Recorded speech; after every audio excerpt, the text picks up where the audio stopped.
Hello. Hello. Was that something that you've created as well? That little countdown thing, or Yeah, just little things, little additives. As we go, we progress. very cool. Transcend and include. All right. So, thanks everyone for joining. To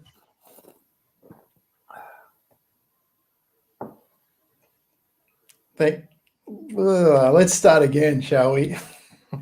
I've got a bit of a delay here going on, so let's just get Oh, straight have you? into it. Today, with me for the EA live stream, we have Andrew Dennis, the ordained monk and entrepreneur. And today's topic is what is today's topic? Perceptions and potentials. That's right. Okay, cool. Perceptions and potentials. Yeah, I meant to look, but it's been a wild couple of days. So did I lose you there?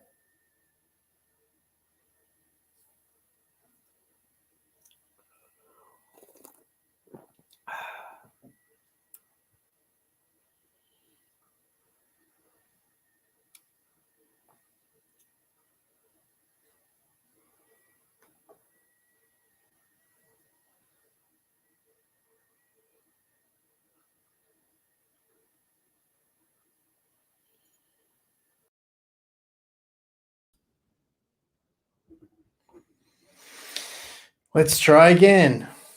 Welcome everyone to the Energetic Arts live stream. As we wait for Andy to get back on board, we'll start the show. So tonight's topic is potentials and perceptions, or perceptions and potentials.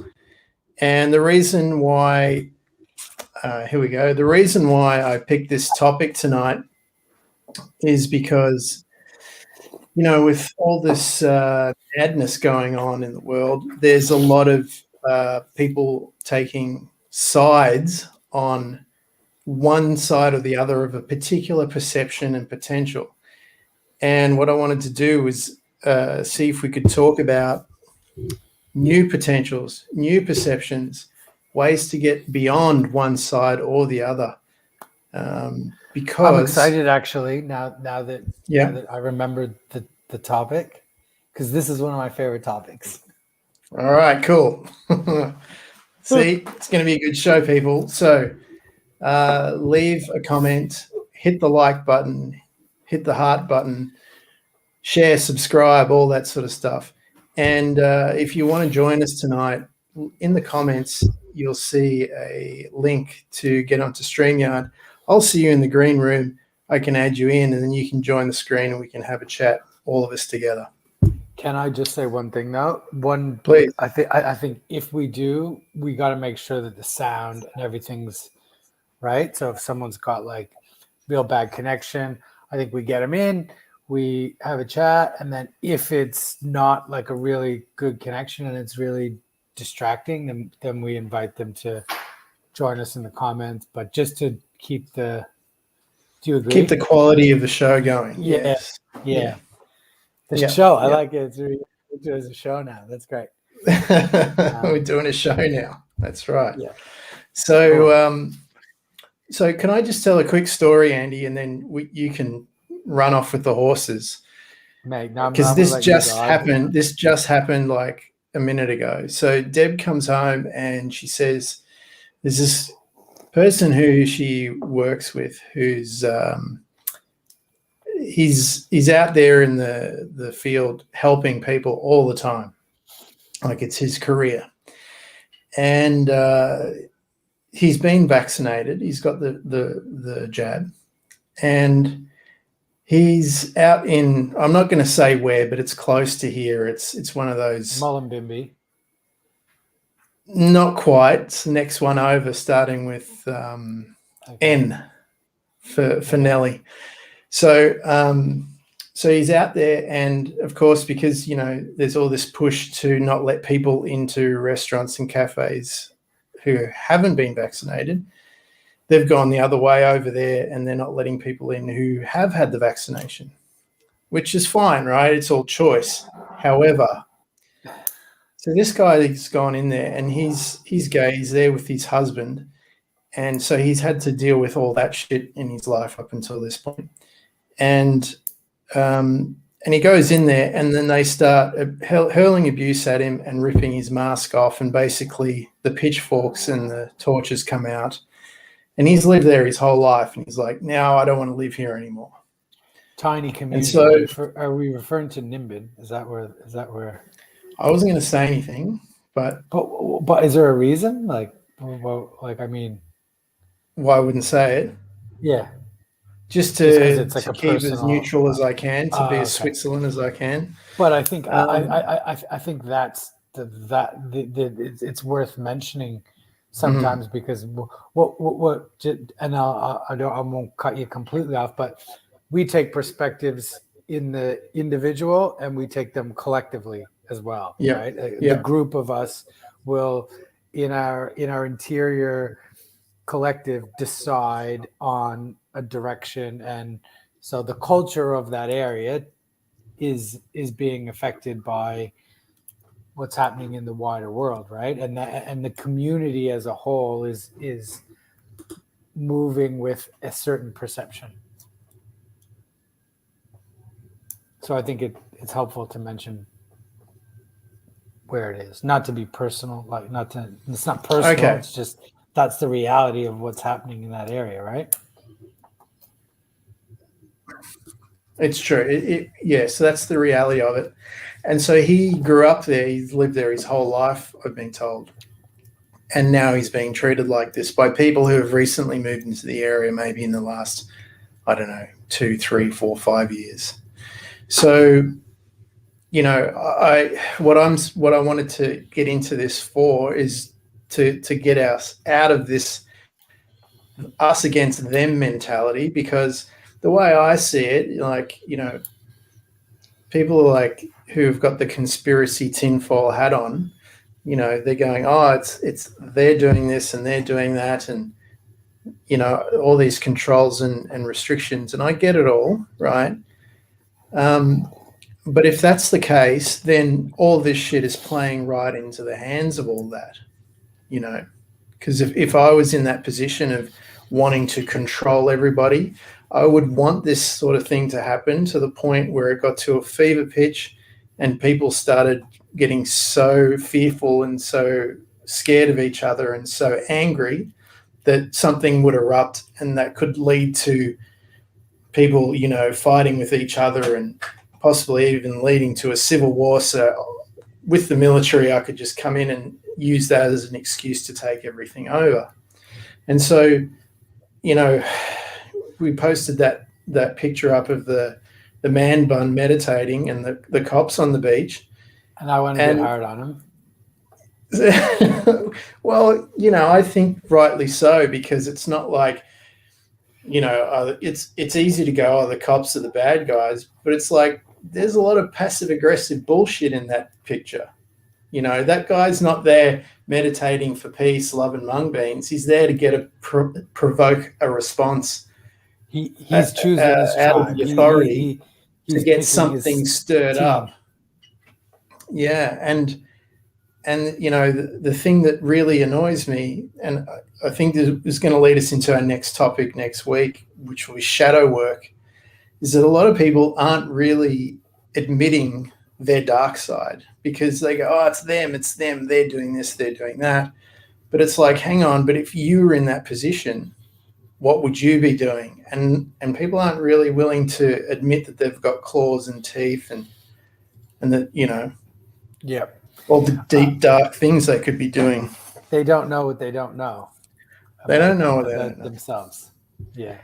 Yeah. So having said that, the intention here is to pop people out of that bubble of perception and show them that there's infinite ways to view the world and a lot more potentials of the future that are not being shoved in their face that they could be focusing on, that could bring about a new future for themselves and everybody else around them. And, something that's a bit more empowering than all this garbage we're being sold. I love it. I love it. So, when I was when I was thinking about it, and I thought about what's the topic again? Perception and potentiality, right? Yeah. Yeah. Perception, potential. Yeah. Yeah, perception and potential. So what I thought would be interesting, maybe, is to introduce a model, right? That's Mhm. very that I think is one of the best to talk about this particular topic, right? Um, Mhm.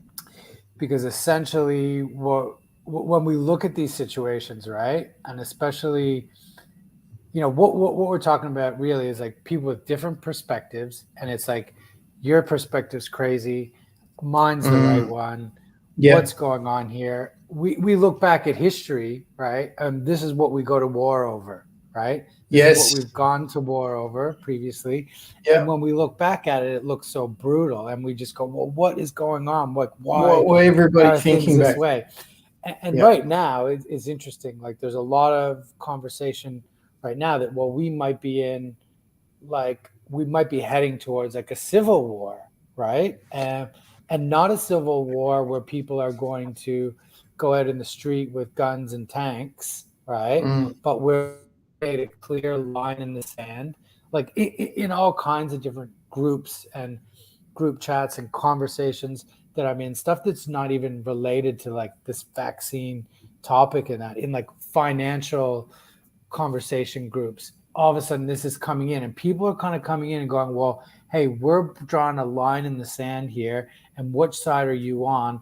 Mm. Are you going to go up and stand up in the streets about this? You know what I Are mean? you with us or against us? Well, exactly, right? It's like we're Yeah. choosing tribes now, right? And Yeah. everyone's Yeah. forcing each other to do it, right?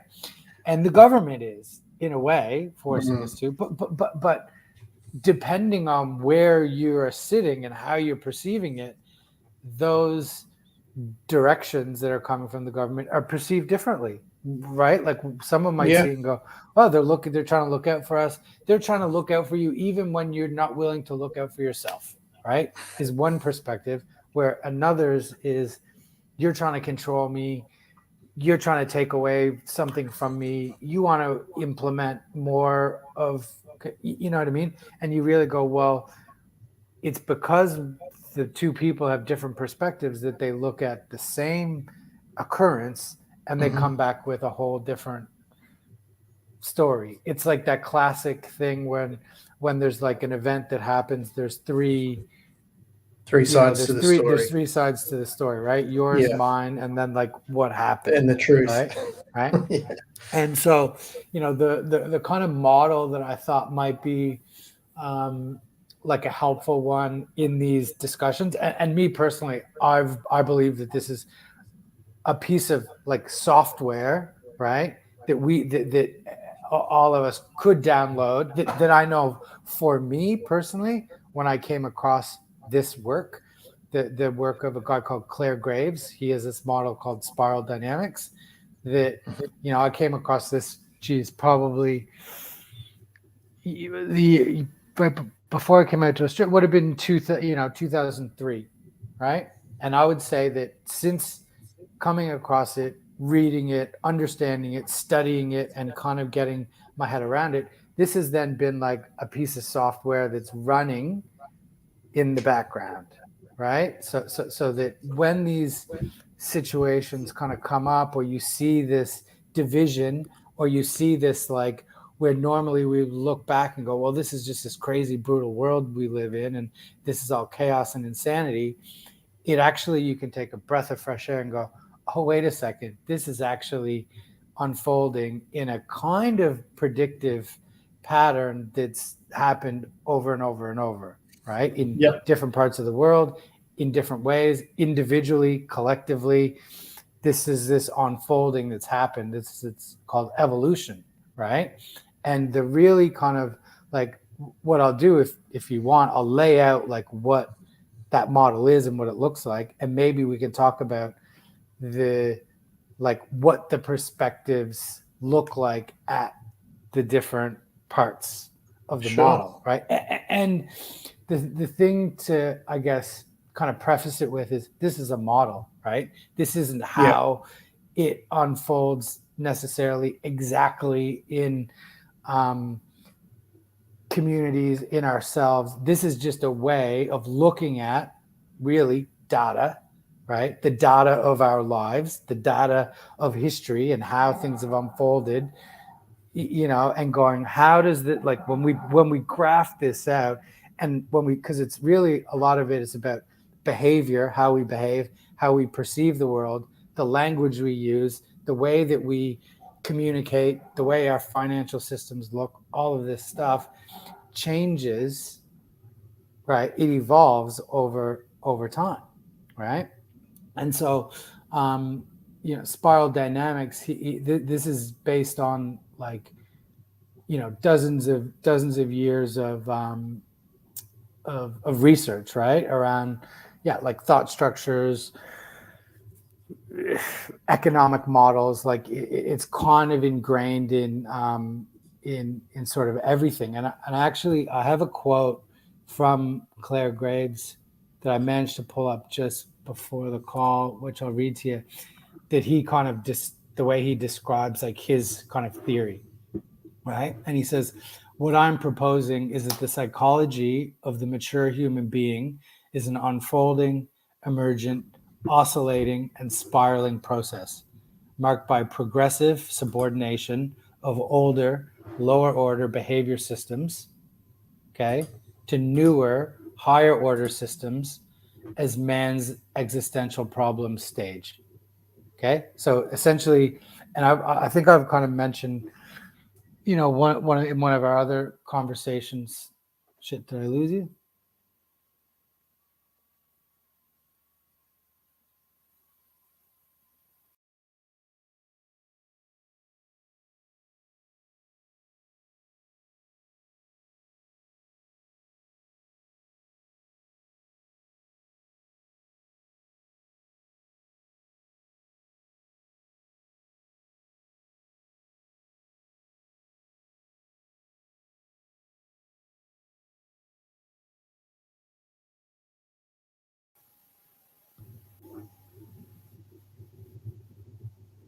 We back? Yeah, sorry about that. No, what? Ignore that. Keep going. Cool. So yeah, I think one of the things that I can't remember if it might have been on one of these chats or a chat that we were having personally, but, like, the nature of our universe being like holons, right? Where progressive, like, a letter turns into a word, turns into a sentence, turns into a paragraph, turns into a book. It's like this transcending and including the previous stage, as it were, before, right? And it's like, we as humans and our society are kind of going through that same process, right? And one of the things I think I'll, like, preface as well, because like, when you kind of talk about it, you almost have to talk a bit about it in stages, right? Like, it's like stages of this evolving, and sometimes that can be that can kind of sort of, like, trigger someone because they think, oh, this is hierarchical, right? The one thing is better than another, or you're better than me because you think you're at that stage and I'm over here. But really, that's just actually not the nature of how this model should be interpreted, because it's really that we're talking about potentiality, right? So we have the potential to be at any one of these stages in all these different parts of our life at any moment, right? In any relation that we're in, we can sort of draw upon this potentiality that's in the universe to perceive it from that particular sort of stage. But it's like, we generally kind of hang out most of the day in one sort of range of this, One like, mode, spiral, right? Yeah. So just quickly, and I'm gonna just check a note I made to make sure I get it right, because Claire Graves has basically broke it down into 8 stages, right? And now, in saying this, there's 100 different models like this, right? Yeah. This isn't one thing that one guy come up with and it's like, oh yeah, that's a great idea, but it ain't like that. This is hundreds of people, dozens of decades and decades of research in different areas that have, or in different people in different countries around the world that have done the similar thing. Some people will break it into 20 stages. Some people break it into 6, right? Because really what we're talking about is like, is it an inch or is it a centimeter or is it a mile? It's just a different unit of measurement, right? And Claire Graves's model, I don't necessarily think that it's 100% perfect or that it's 100% accurate or that there isn't parts that you could improve upon. But generally for me, I've gone, wow, that one really seems to resonate. And I've kind of been able to like download it and come into, for example, like a difficult situation and draw upon that to maybe direct my behavior or how I react to a situation, right? Because because I can have a better understanding of the person or the situation on the other side. Okay. So you've been able to apply it and it's been useful. Yeah, exactly. So yeah, he sort of has 8. He does like a color coded system. Mm-hmm. So it's beige, purple, red, blue, orange, green are considered like first tier stages. Mm-hmm. And then you have second tier stages, which are yellow and turquoise. Okay.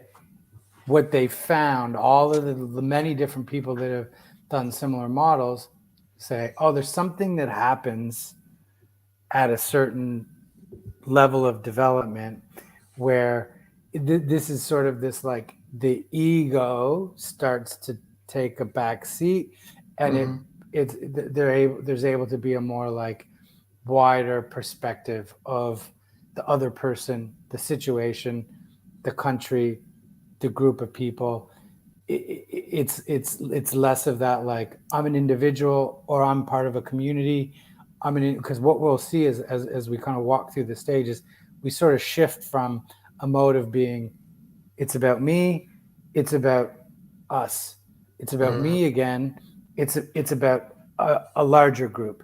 It's kind of back to me, and the group gets bigger, right? So we kind of go through this really simplified way, is like, I care about me, it's me, I, to then I go, well, it's me and you because you're in my group and we think the same and we look the same, and me, then me and my family, then eventually me and my people that are in my religious community, then me and my whole country. But what's happening in that country over there doesn't matter so much. To eventually going, actually, my level of care and compassion has gone beyond just me, my family, my wider community, the people who see the world just like I do, to then you see the world differently than me, but wait a second, we're still in relationship and we're connected, right? So we kind of go through that. That's kind of like a really, you can kind of almost put a pin in it there and go, where in that do you want to perceive your world from, right? It's kind of that simple. But to kind of, because we have a few minutes, we could break them down a little bit if you want. What would you like to do? Do you feel like you want to go into it, or do you want to keep going, or what do you want to do?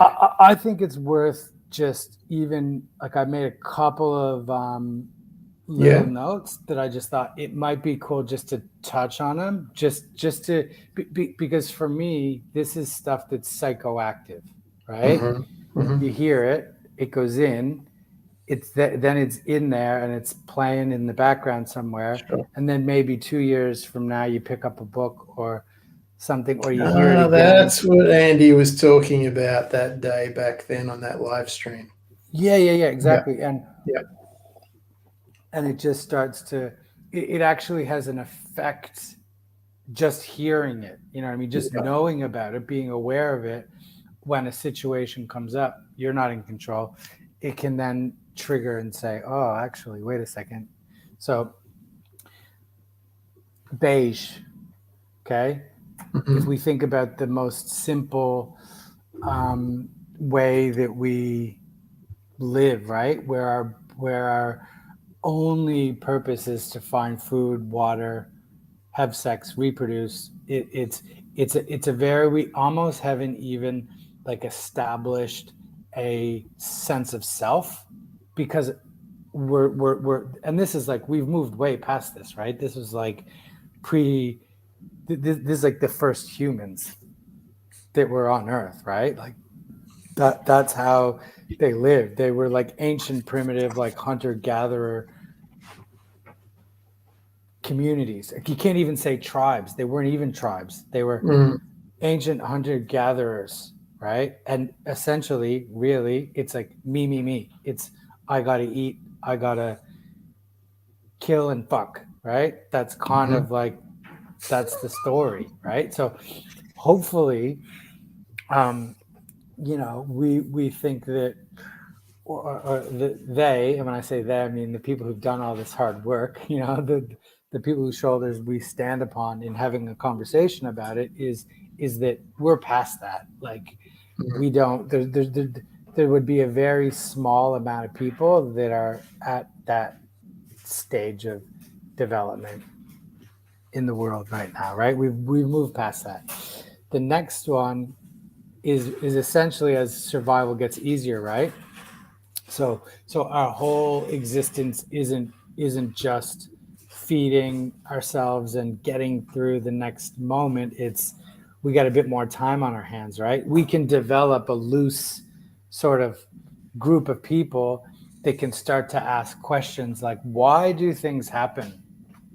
Why are things like this? Why is the sun rise and fall, right? Because we have more time on our hands, right? We can move into beyond just this sense of like, self-satisfaction and just fulfilling the most like primal instincts that we have, and start to form an I. It's I, and I'm part of a tribe. There's me here, there's you guys out there, but we're here together. So you see how we shift in beige, where it's literally like just crawling and scraping, to then having the ability to perceive that, wait a second, there's a me here, and I actually have a different, I like to go and look at the sunset, or take long walks on the beach. You know what I mean? Versus the more primitive way that we go. And this, to when we look at like groups of people, societies, and even as humans now, the way that we develop through these stages, things change, our interests change, the clothes we like changes, the music we listen to, the art that moves us changes, right? As we go through these, and it can almost be like tracked in line with ancient man and ancient societies, how they've kind of followed that same path. Eventually, we go from beige to red to purple, right? Where now it's community dominated. Okay, everyone in the tribe plays their role in the community to shore up, the survival, right? We can then start to make cause and effect distinctions, right? I do this, this happens, right? And when we can't get, when we can't explain, right? Because now we're starting to try and figure out, wait a second, what's going on here? What is all this? Because we don't know, we don't have an answer to most things. We are at like a magical stage of thinking, right? So we go to the elders, right, in the tribe, and the chiefs, and they tell us stories of spirit, and it's a very magical thinking, or a way of, someone who's had maybe some perception of something at one of the higher stages has to bring that experience back to the tribe and explain to them using 26 simple letters what's going on, right? Like what all this is, right? But it is this very sort of magical thinking, and what we sort of like cherish at that stage is like respect for the chief and the elders. They have the knowledge. There's not a whole lot of that going on in the world at the moment, apart from some of these, and I don't mean this in a bad way, but like uncivilized tribes that are still out there. And when I say uncivilized, I'm not talking about whether they put their feet on the coffee table when they sit down. I mean, like they're not completely, we're dealing with economic systems and 5G, and they don't have a government trying to push vaccines on them. They're uncivilized, right? So some of that still happens. We have that there's communities in Australia that still try and, right, operate independently from preserve some of that. But this is really, a place that generally, if you're growing up in like a third world, what's this? Well done, guys, no matter what.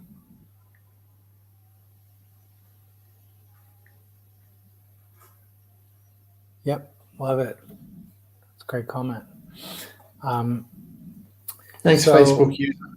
Yeah, I like that, how they get to stay ambiguous. Then an interesting thing happens, right? Like societally with these groups and their perception, and a big thing that shifts them out of this out of this purple stage into the next one, which actually now this stage, which is red, we actually see a lot of this today. And this one of the major things that they say brought people into this was the mastery of agriculture. Right? So a lot easier for the clans to survive, right? Based on that, they become open for change. And because of that, people, the natural rhythm of the movement through this spiral is that then people want to break away from that tribe, right? And this red stage. Hey, Monique. Hey, Monique. It's people want to break out of that and become separate again, right? I'm me, hear me roar, right? This red stage, this egocentric stage is what it's. So in other models, so like there's another. The model I almost like prefer to this one is there's like this called like an integral model. They call it like magical thinking, and then from there to egocentric, right?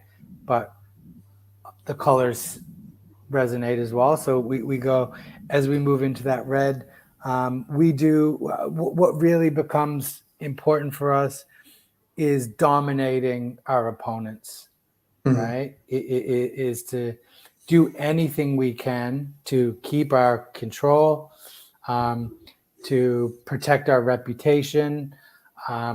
We don't necessarily think deeply about our actions or how they might affect other people or the group.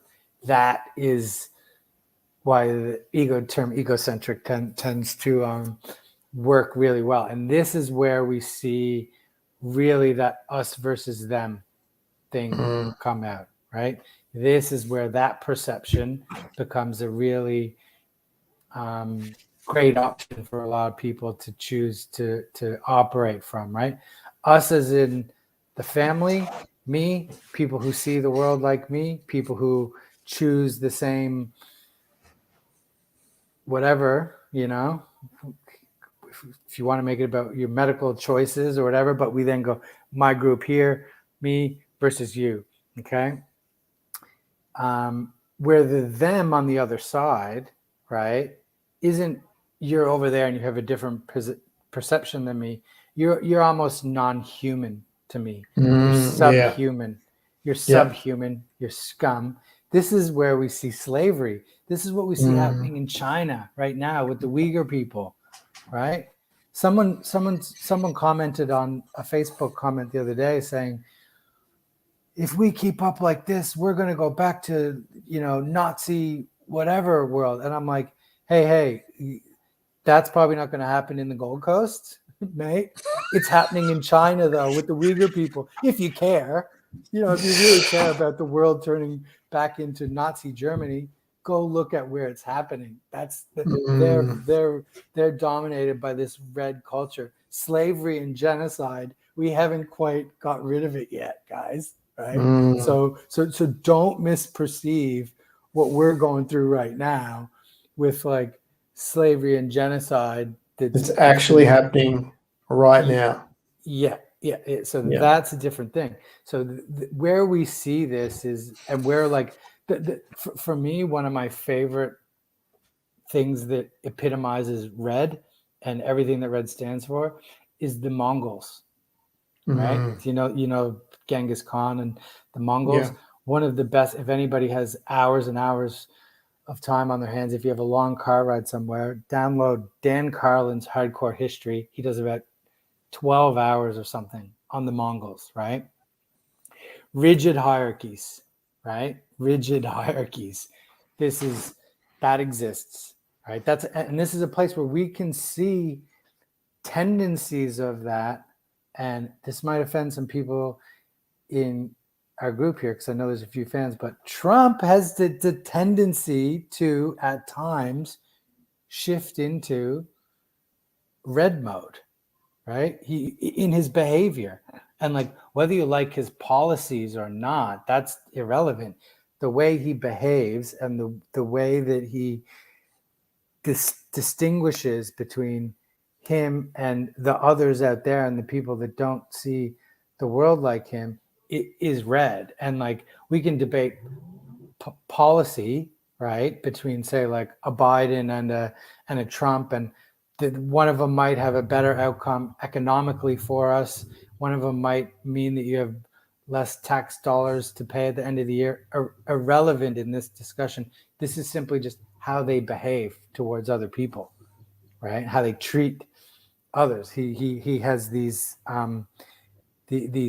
tendencies where his enemies are like subhuman, now.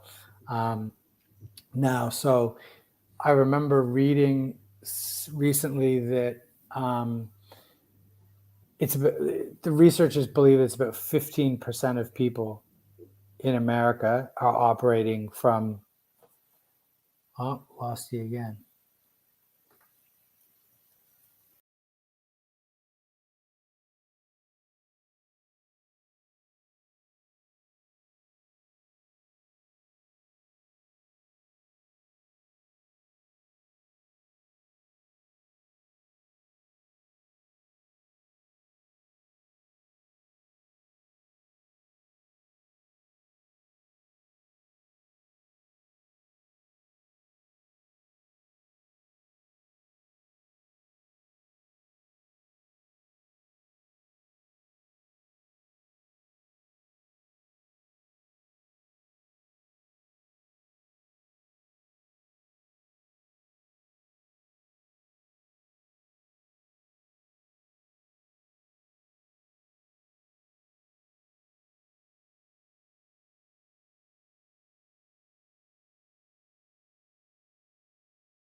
You're back. Apologies once again.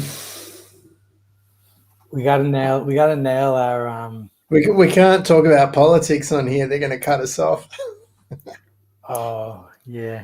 I think it's just your dodgy Byron Bay internet. It is. It's the dodgy internet. Yeah. Yeah. There's So no look, conspiracy. I won't go too far down the rabbit hole on the but politics is a place where this stuff just like shows up, right? It's like Yeah, and also like the politicians are masters at social behavior, so they're tapping into that to press buttons to get reactions, to get the tribe going, in the direction they want to go in as well. So, and that's been going on with every politician forever. yeah.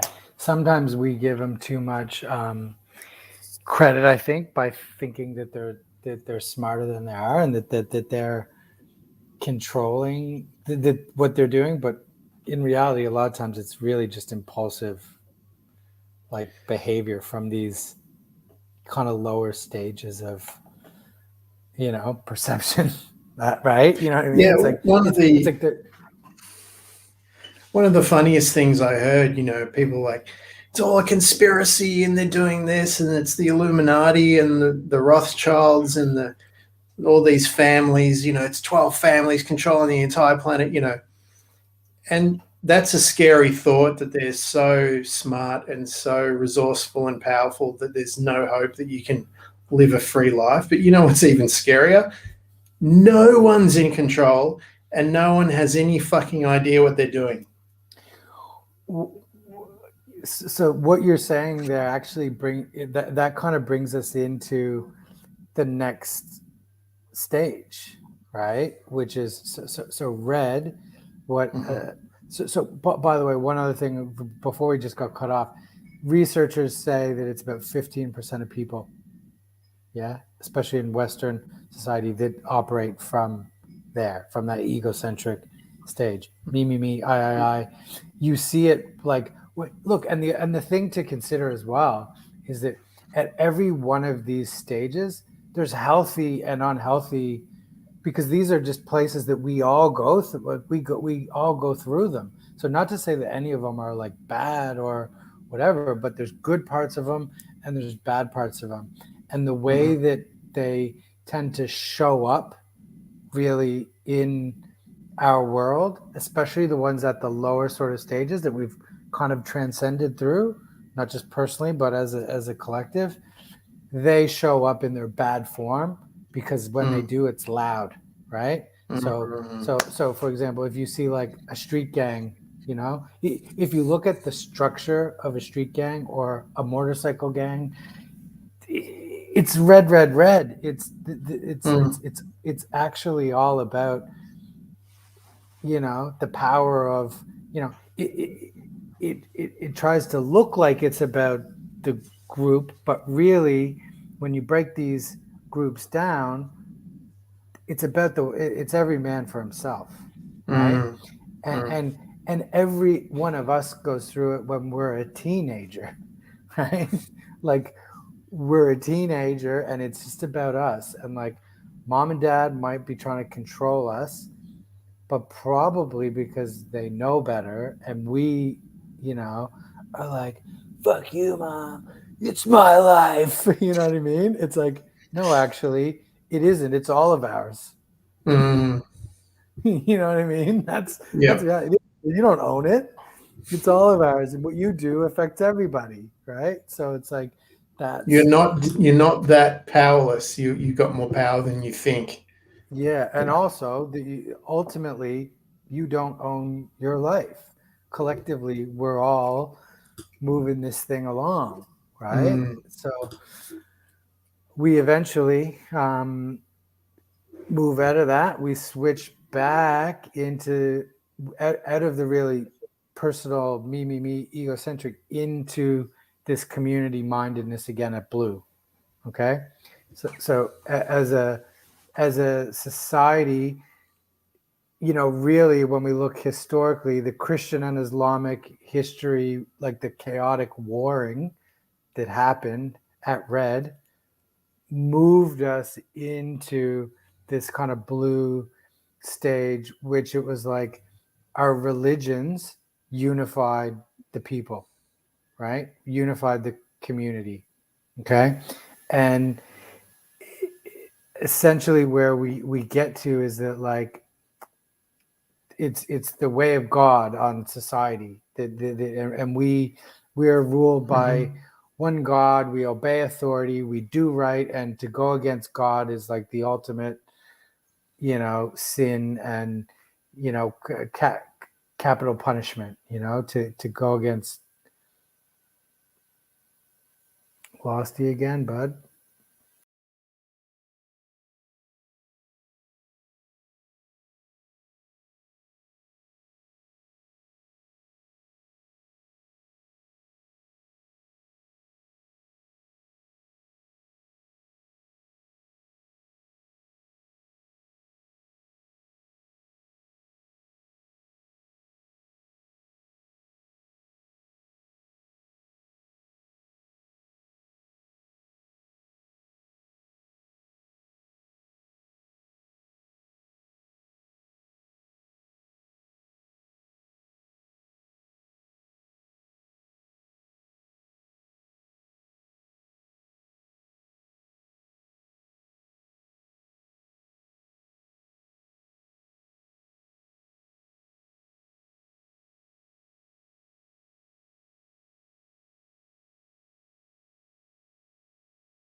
Back. Yeah, apologies for that. No worries, man. A little frustrating, I'll have to admit. Yeah, well, it's could be worse. It's true perception, right? Yeah. It's all perception. So we'll quickly kind of run through the last few bits, but are we seeing this pattern here that's sort of happening, and that we can kind of relate a bit to? I think as we start to go, we're going to see, actually, this is more. It starts to get more familiar because it's what's kind of happening right now, right? All of the issues that we've got around like identity politics and all of this, these really real life issues that we're dealing with every day are kind of come out in this model. So we move from, as I said, that sort of red egocentric into the community minded blue, which we're obeying God now, right? There's a greater power above us. He's in control. Don't go against him. But what we do find here is that there's still an us and them, right? This is fundamentalist idea. And this is where we still see this today. And where you're scratching your heads looking, you're like, wait a second. This person's like a Christian fundamentalist that believes in God and the Savior, but they're standing outside of an abortion clinic, like telling people they're going to burn in hell. How does that work? Right? Because they still haven't progressed out of that compassion and care for people outside of the group, my particular group. We answer to God, but if you don't answer to that God, you best be careful because we chop your head off. You know what I mean? Yeah. The Spanish Inquisition. Yeah. The Salem witch trials. This is, you know what I mean? You're like, when you look back, this is insanity. These are supposed to be like people of God, right? But it's people of my God, and your God's still over there. And so, this rigid and absolute thought structure that we have can show up and does show up in Puritan America. You know, one of my not favorite personalities who seems people seem to love him, Ben Shapiro. If you know this guy, he's very blue, you know. Apologies to anyone that likes the policy of the Republican Party, but blue tends to be where a lot of people that adopt that as who they are, a Republican, right, as the definition of who they are, tend to be, they've replaced God with government there, you know. But hopefully we then start to question that authority, right?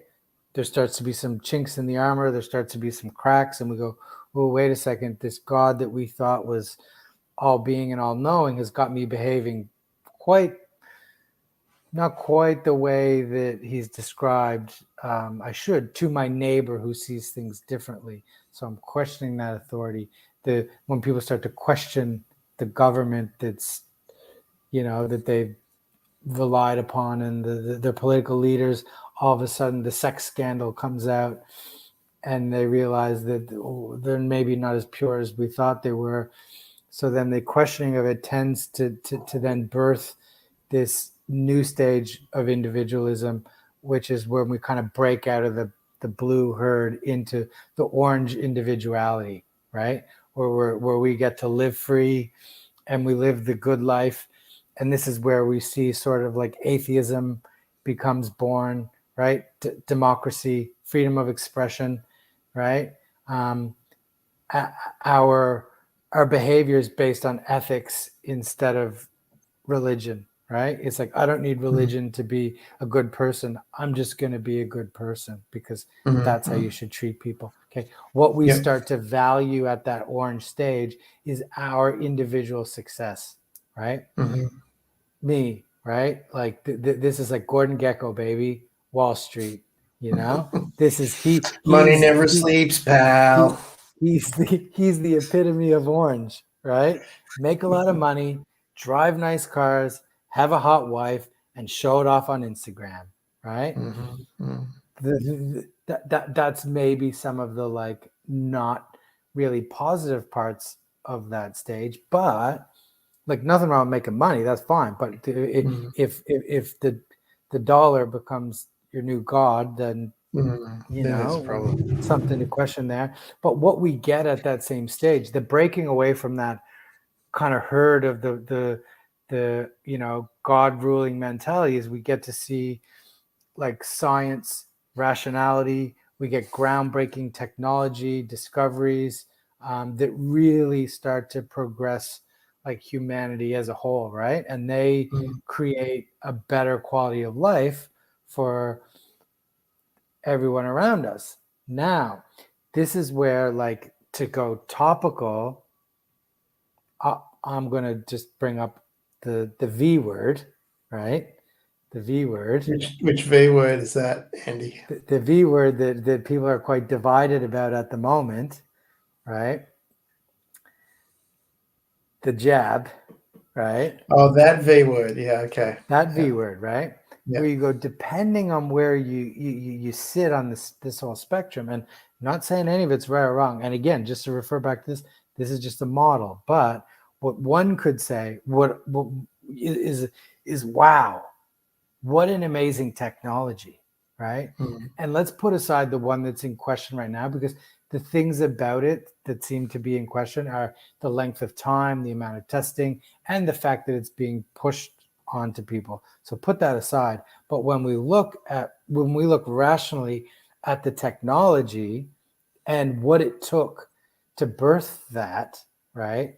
And what it now means to be able to go, holy shit, it used to take us fucking all this time to get these scientific discoveries. Now we're like getting toward a singularity where the stuff, the technology is coming at such a rate that we're almost dubious of it, right? We were like, Mm, I don't even know if I can trust this because this is all moving too fast for me here, right? mm, But it's the orange meme, right, that is allowing that technology, that's allowing our phones, this, all of this comes from breaking away that individuality, that drive for our own like success, the capitalism, right? The ability for someone to become a billionaire, which, you know, some people are really anti-billionaires because they go, well, and we can get into that because this is where the next stage comes in, why someone might be anti-billionaire. But you go, that stuff as well, there's some really positives to it, which drives innovation, drives technology, makes safer cars, makes solar panels. All of that comes from that orange society, right? But what some people might find, and especially if you've, you know, if you've ever been there, like great materialism and material success.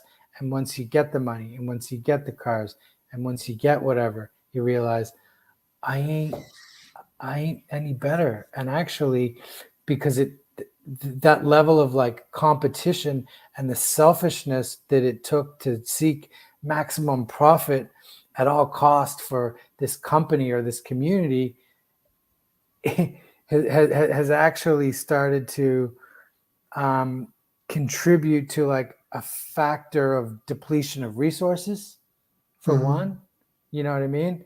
This is where we get to see, this is where global warming, because global warming wasn't a problem when we were at beige because we didn't have the capacity to fuck up that bad, right? So as we go through these stages, there's really good parts, really bad parts.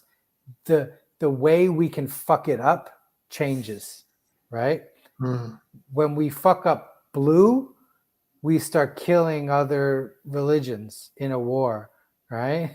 When we fuck up orange, we make technology and grow companies where the only thing that matters is the profit and the bottom line. It doesn't matter how we treat the people or whatever, as long as whoever's at the top of it is getting paid and they're happy, and the shareholders get paid out and they're happy, and they go, well, what did we have to do to get here? It doesn't matter. Look at these ones and zeros. You know what I mean? So there's good and bad about all these, but what tends to kind of happen when people shift out of that is the viewing of others as competition is breeding loneliness inside of me. I got all the material wealth and I'm still me. I'm still stuck with me. What next? You know what I mean? So and not everyone does. Some people die on the yacht. You know what I mean? Like Scrooge McDuck style. You know what I mean? Just swimming in gold coins. And the world burns around them, right? It's kind of where we get to. So instead of just being lost in materialism and the void of materialism, we then start to shift back into this community focus again, right? So you see how the spot as we kind of like move through the spiral, that it changes, and here we shift into like green, right? Green. And we start to look for higher purpose, right? And we start to become aware of the suffering of others, right? And instead of achievements, we value feelings, right? So we start to shift. Now, just to touch on another thing, what we must do to healthily move through the spiral is to transcend all of these stages, but include them. We don't throw money out and then go, I've moved on from orange, I don't need money anymore, because then this is the unhealthy version of green coming in, where it's all peace, love, and mung beans, and oh shit, Eat the I'm going to rich. rely on the. I'm going to exactly. I'm going to rely on the government to pay my rent. You know what I mean? We start to, you know, this is where we see some really good things. We see social justice movements. We see people who are fighting for climate change, but one of the kind of sort of like negative parts of this is what we see so much in our society now, which is what some people call like the mean green meme, right?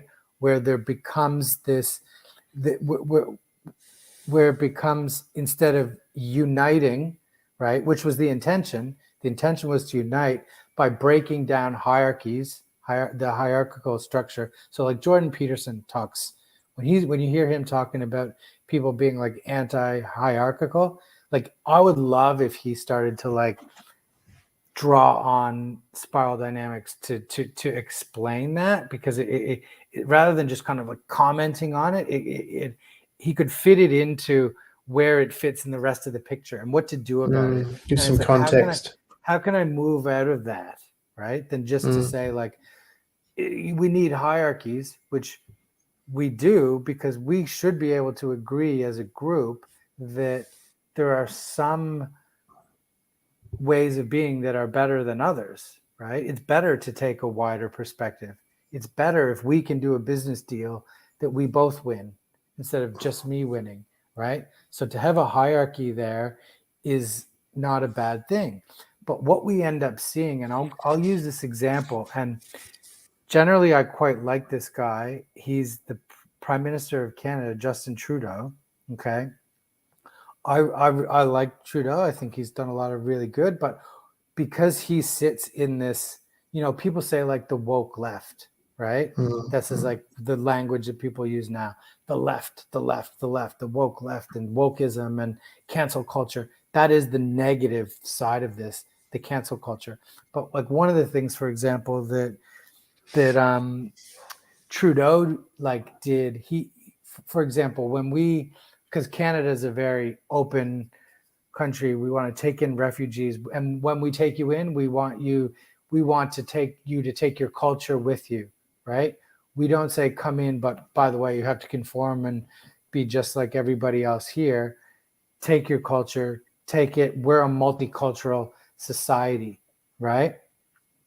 But what we need to have is discernment, okay? A healthy level of discernment that tends to get thrown out of the window when we're in this green perception of the world, because we go, hey, that's just how we do, that's just how you guys do it, and we totally have to respect that because there's nothing wrong with your culture. It's like, but if your culture includes, female genital mutilation, okay, that we don't want to, we want to transcend away from that, right? We want to have diversity with discernment. Okay, that's a healthy way that unfolds. That's a healthy way to perceive those cultures. We say, cool, we accept you 100%, come in, but there's some things that we're going to need you to level up on here. Yeah, that's a little too red. We need to get you up into at least an orange here if you want to be a part of this society, right? So it's like that's the dysfunctional way, because each of these we have like a healthy way that we can perceive the world from this, and a dysfunctional way, and all of us have our own special dysfunctions at every stage. You know what I mean? That we're at, that play out in our lives, that play out in our relationships and our work, but some can be like ultra detrimental to others. And generally, as we move through this development thing, this evolution that we're doing, we generally don't backpedal, right? We usually get to a stage of development and we sort of like get comfortable there. We realize this is better for me and everyone around me here, so I'm not going to backpedal. This is what the researchers, the scientists, everyone who's the human developmentalists have said, is that people generally don't backpedal unless there's something that gets threatened, right? Unless something gets taken away from them, right? So if you're starting to wonder why over the last year and a half, everybody's gone a little bit crazy, and you're starting to see people that you know and love behave in a way that you didn't see them behave before, okay, It's because there's a little bit of uncertainty in our operating system about what's going on, because we've had our freedoms changed temporarily. We feel like things have been taken away. The stuff at the simple bottom rung, right? We're starting to question if we're going to have food, water, shelter, because our finances have been impacted, which we start to retract and retrace into a perception at that lower level of our development, and then we lashing out at the stuff that's happening around us and each other. And so this could be totally just in my mind, but that's some of what I kind of see is going on at the moment. What ends up getting birthed at this green stage, the way that spirituality starts to look, is less about this like God, one God in the sky with his naughty and nice list, like Santa, and this is where we start to see this like new age spirituality develop. But I don't know what you think about this, but some of it can be pretty shallow. That can be part of the not great. That can be part of the throwing the baby out with the bathwater. You know what I mean? Is that like one of the things that has suffered greatly at the green stage is when people say, there's no God, there's no daddy, there's no sky daddy, or there's no like all being, like there's no being that's totally in control. So let's just chuck everything out, right?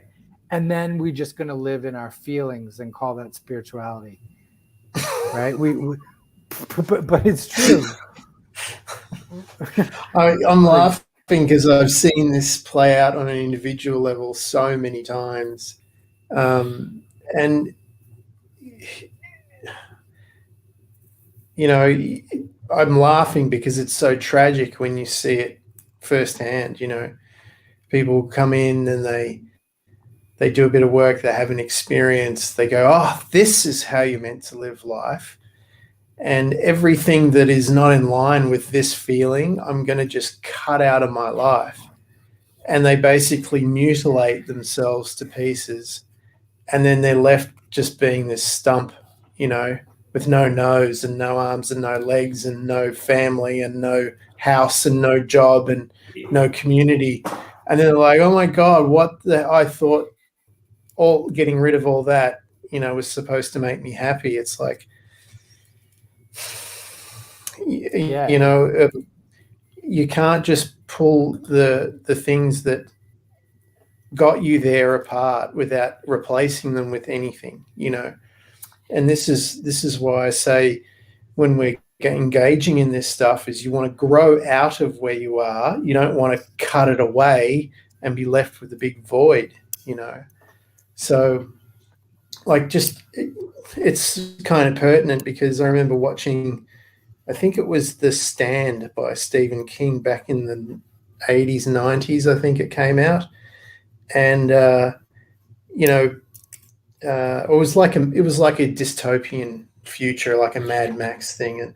And the voiceover was like, when the people rebelled, they went and burned the schools down, and they destroyed the corporate buildings and all that. And they said, but what came after that was a stupid move because there were fences there and there was the resources in there. They could have moved into those buildings and rebuilt from there. So when we're changing from one paradigm to another, it's not a matter of going out with your hatchet and cutting the world apart and destroying. Yeah, you got to destroy some parts, but you don't want to like burn it all to the ground. Sun Tzu, the art of war says, take your enemy intact. Transcend and include. And when he's talking about taking your enemy intact, he's talking about a lesser version of himself. A lesser version of himself. a lower stage of who he was. Take it intact, right? Don't cut your own legs off, right? Mm, The art of mm. war is a war with partially with himself, right? Oh, So what he's saying is it, partially in there is that you don't throw the baby out with the bathwater. You don't you know don't forget what got you to the dance. You know what I mean? Like yeah, you as you go through, we don't go like it's almost a version of like burning your baby pictures. You know what I mean? Like I'm mm. not a baby anymore. Like burn them, like get rid of it. It's like no, like that's who you were, and like we Yeah, can look back and actually pull from the experiences that we had at these like other stages, and they become like something to reflect upon as we yes, grow, because these are themes then that tend to turn up in the rest of our journey, because it's like we we only have one life. So if like we can nail a few like really big learnings in that time, you know what I mean? But they don't, you don't necessarily just like wrap a level and you're like, yeah, okay, cool. I moved out of orange and I'm into green now. Okay, what's my challenge at green? It's like, no, we're this like oscillating, like evolution is sort of like coming, and it's like these issues that are in our life kind of go. By the way, what you might notice, like these sort of colors as well, and these stages, you can almost correlate them partially with our chakras, right? And so mm, like the type of stuff that we're even like dealing with at these different stages has a bodily part as well. And maybe what I'll do is let me just bang the next, we'll just quickly talk about second tier, and then we can just have that sort of thing like rotate in the back of our we operating can play system, with and then we that. can just riff. Okay. So Okay. like Yep. we then start to move into the second tier, right? Or like some models call it like integral, some call it integrated, right? And what this comes from our, like being at that stage of green and starting to go, wait a second, like big existential questions are going on. You might find yourself at a rally somewhere, scream, like thinking that you're this like evolved like being that is totally accepting of like everybody else, and everything you think and you feel is totally fine as long as it's completely aligned with my view and the way I see things. Okay. Otherwise, get over there and I'm going to yell at you across the fence. You know what I mean? Is what starts to happen. So you might see these people at a freedom fight with a sign and screaming, and then realize, wait a second, this is supposed to be about unity, and it actually isn't, right? This unity is actually quite polarizing. What's going on here? Existential questions. Okay, actually, this is a bunch of systems that are all kind of like clashing and integrating together. And wait a second, that person over on that side that I was disagreeing with before, they're saying something that's kind of resonating with me. And the interconnectedness that you talked about at certain stages, the is starts to become not just word lip service, and you start to go, wait a second, there's this is one system Mm, that needs to start to integrate together, right? And so this, as we go into that second tier and the integral sort of stages, we start to go, okay, the body mind spirit connection has to start to happen. all yeah. of the stuff Beautiful. that all of the stuff that while I was at the thing that while I was at red and orange, right, and I was driving, like, the Wall Street Gordon Gecko style, and it's like, this is all about me, baby. And then like the thing that pulled me out of that into green right? That I hadn't quite embodied yet, but it was this thought and this like this impulse to connect and to have the interconnectedness. But I've somehow found myself fighting with someone from a different political party across the fence, starts to then actually become a bodily integration, right? At that next sort of stage. And this can be sort of, you know, I think it's harder to talk about and even if when you look at like some of the research and stuff around this, because there's just not that many people like in the world sort of at these stages. These aren't the people who are in politics. These aren't the people who are creating policy. You know, the kind of us projecting our worldview like onto others, like always my way, it's my way and your way is wrong. That's kind of like where we're living. So this is sort of like new territory that we break as humans, right? And it isn't like we generally are living at orange, like societally, our monetary systems, our health system, everything is just kind of at that orange stage, where like green is like fight, like there's trying to be this. What we're kind of seeing play out in the world right now is we can't quite find this healthy green. Like the green stage is really because of maybe it's certain world events and just us on where we are on the timeline. It's playing out like the way green is playing out isn't what it was promised to be, right? It's playing out in a really dysfunctional way. So now that's forcing us to move into the second tier, to get to be into this integrative place where we can start to figure out why each people have different views, right?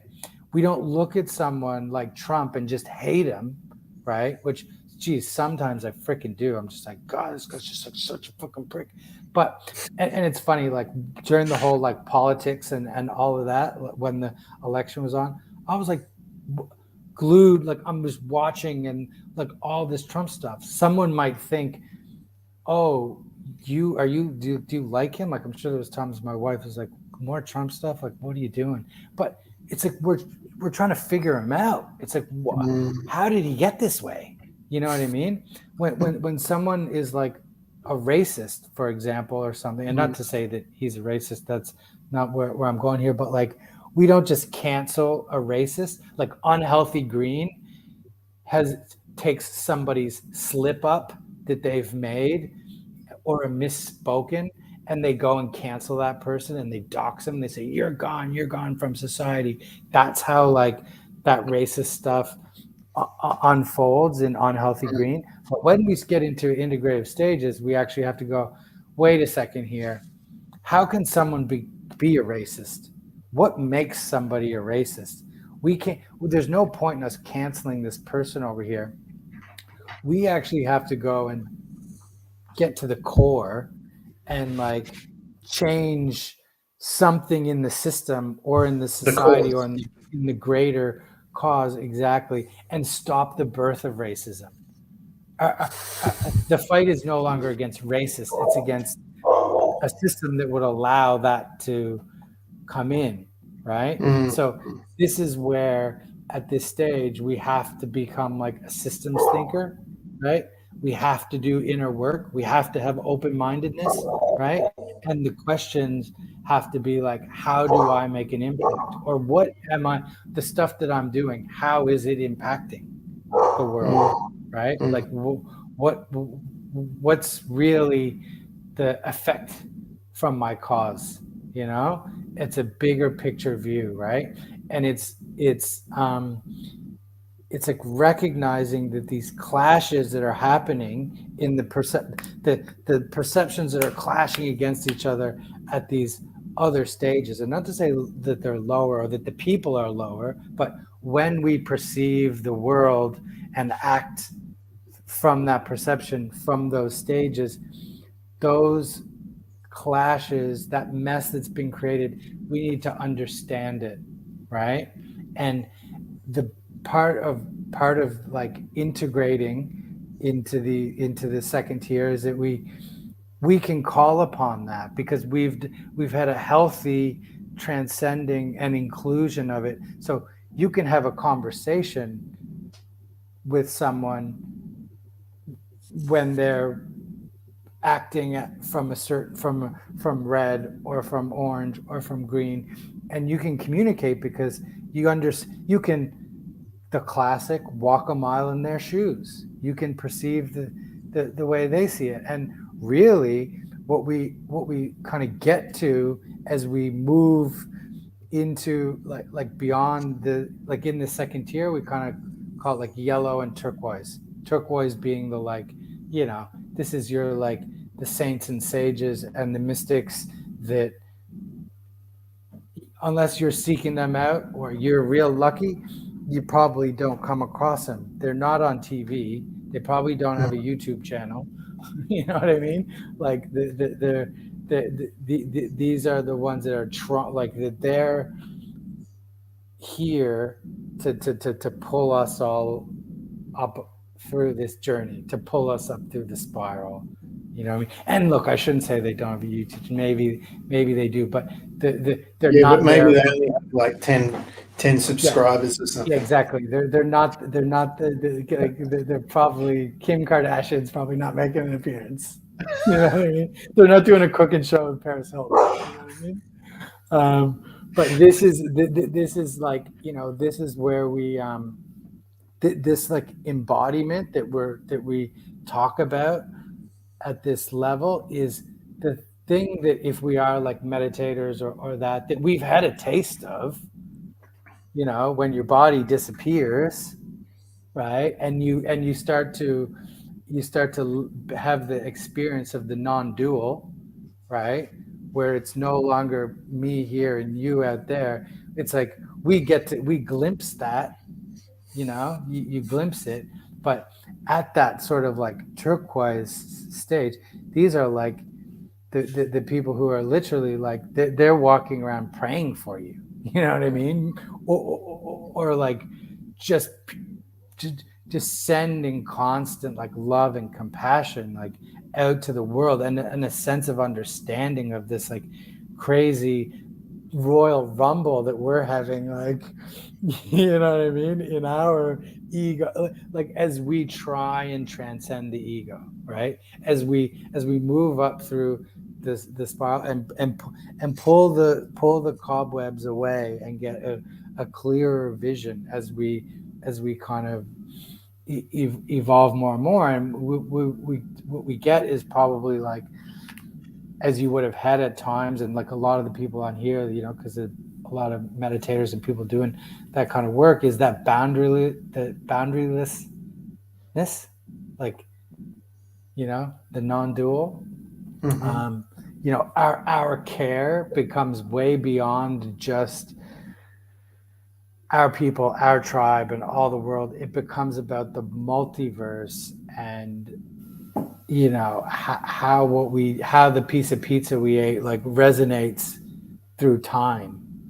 You know what I mean? Like, if we could all get there, what a world it would be, right? If we could all be perceiving from there. But where everybody is where they are, and we kind of have all these different challenges that get put in front of us. And, you know, I think part of the, you know, as you kind of mentioned early on, like the kind of like insanity and just the like craziness of all of it, we almost have to just park it and go, yep, it's crazy, but it isn't just complete chaos. There is, if we, you know, it's that classic thing, right? If we look really close, if you asked anybody who's ever lived, like, they go, oh, this is the craziest time to be alive. Like, the stuff that's going on right now is just mental. Like, we got people building houses, like over here now. There's people now living in like shelter. You know what I mean? Like we're always at the cutting edge, right? Or we have the capacity to be, because it's the system unfolding, and if we're here, we can, with our mind, oscillate between wherever we're at now into perceiving it from that ultimate place. So it's like that ultimate sort of integrated level that some people are at. You know, this is the type of stuff where we have like, or what I imagine it to be is like, a bill of rights, like for everybody on earth, right? Like complete like freedom of speech and liberties, and like the abolition of slavery, and these rights are guaranteed to us globally. Then when we move to that perception, right, where we can all start to perceive the world that way, you're not going to have the Uyghurs in China. That's not gonna. Is that going to happen in our lifetime? Who knows? We've seen dramatic shifts happen just in this last 18 months, right? And it's usually, if the universe and our evolution behaves anyway like the cryptocurrency market, which just had a crash, there's going to be a big up come right after it, right?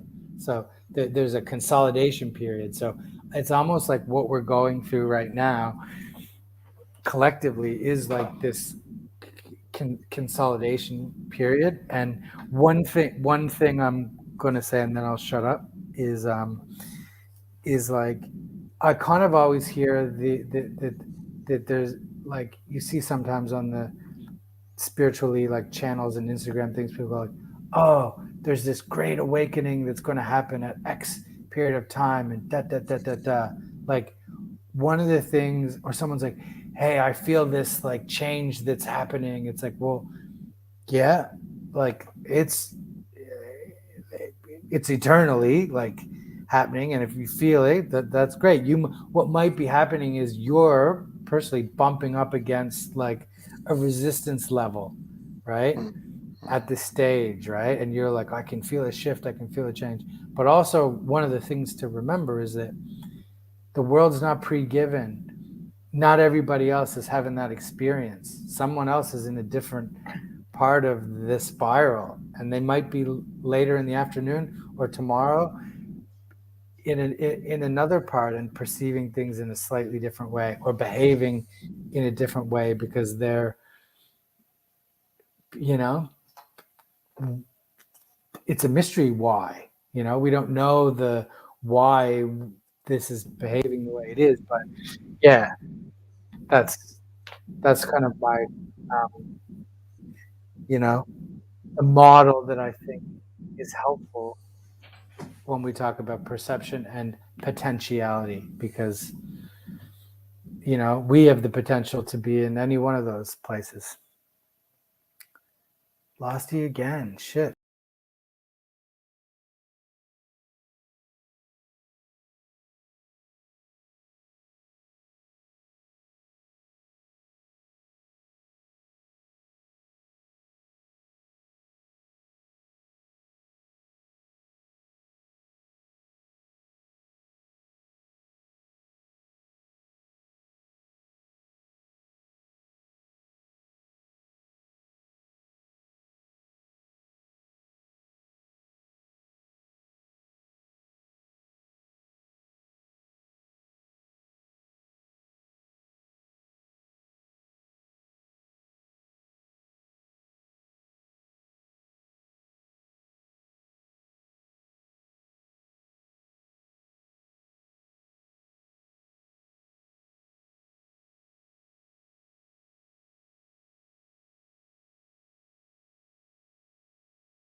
you there, bud.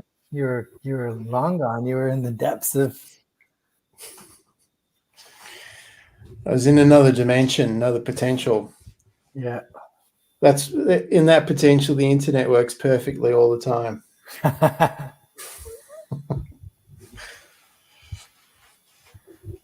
Cool. Sorry, just one sec. I end up sending a message here now.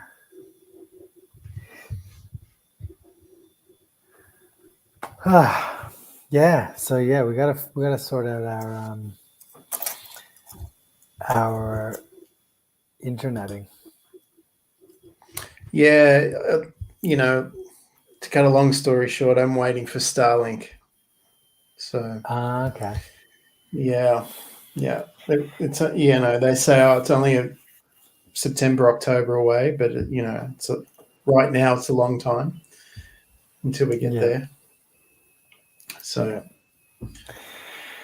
Cool. So yeah, I think I was sort of like wrapping up on my little wrap anyway on my little journey through the spiral. So what are your thoughts? What do you reckon? Is there something in this model?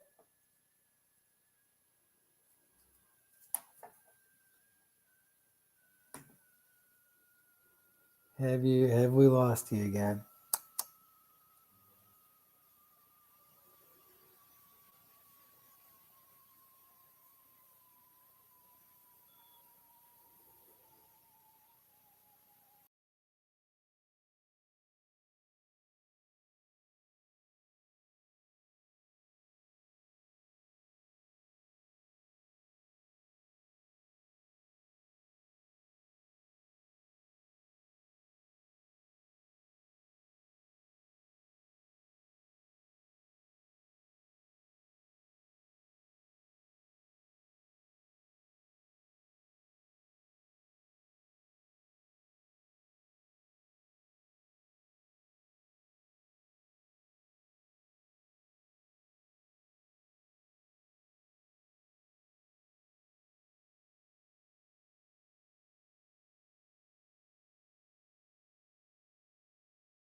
Take 7.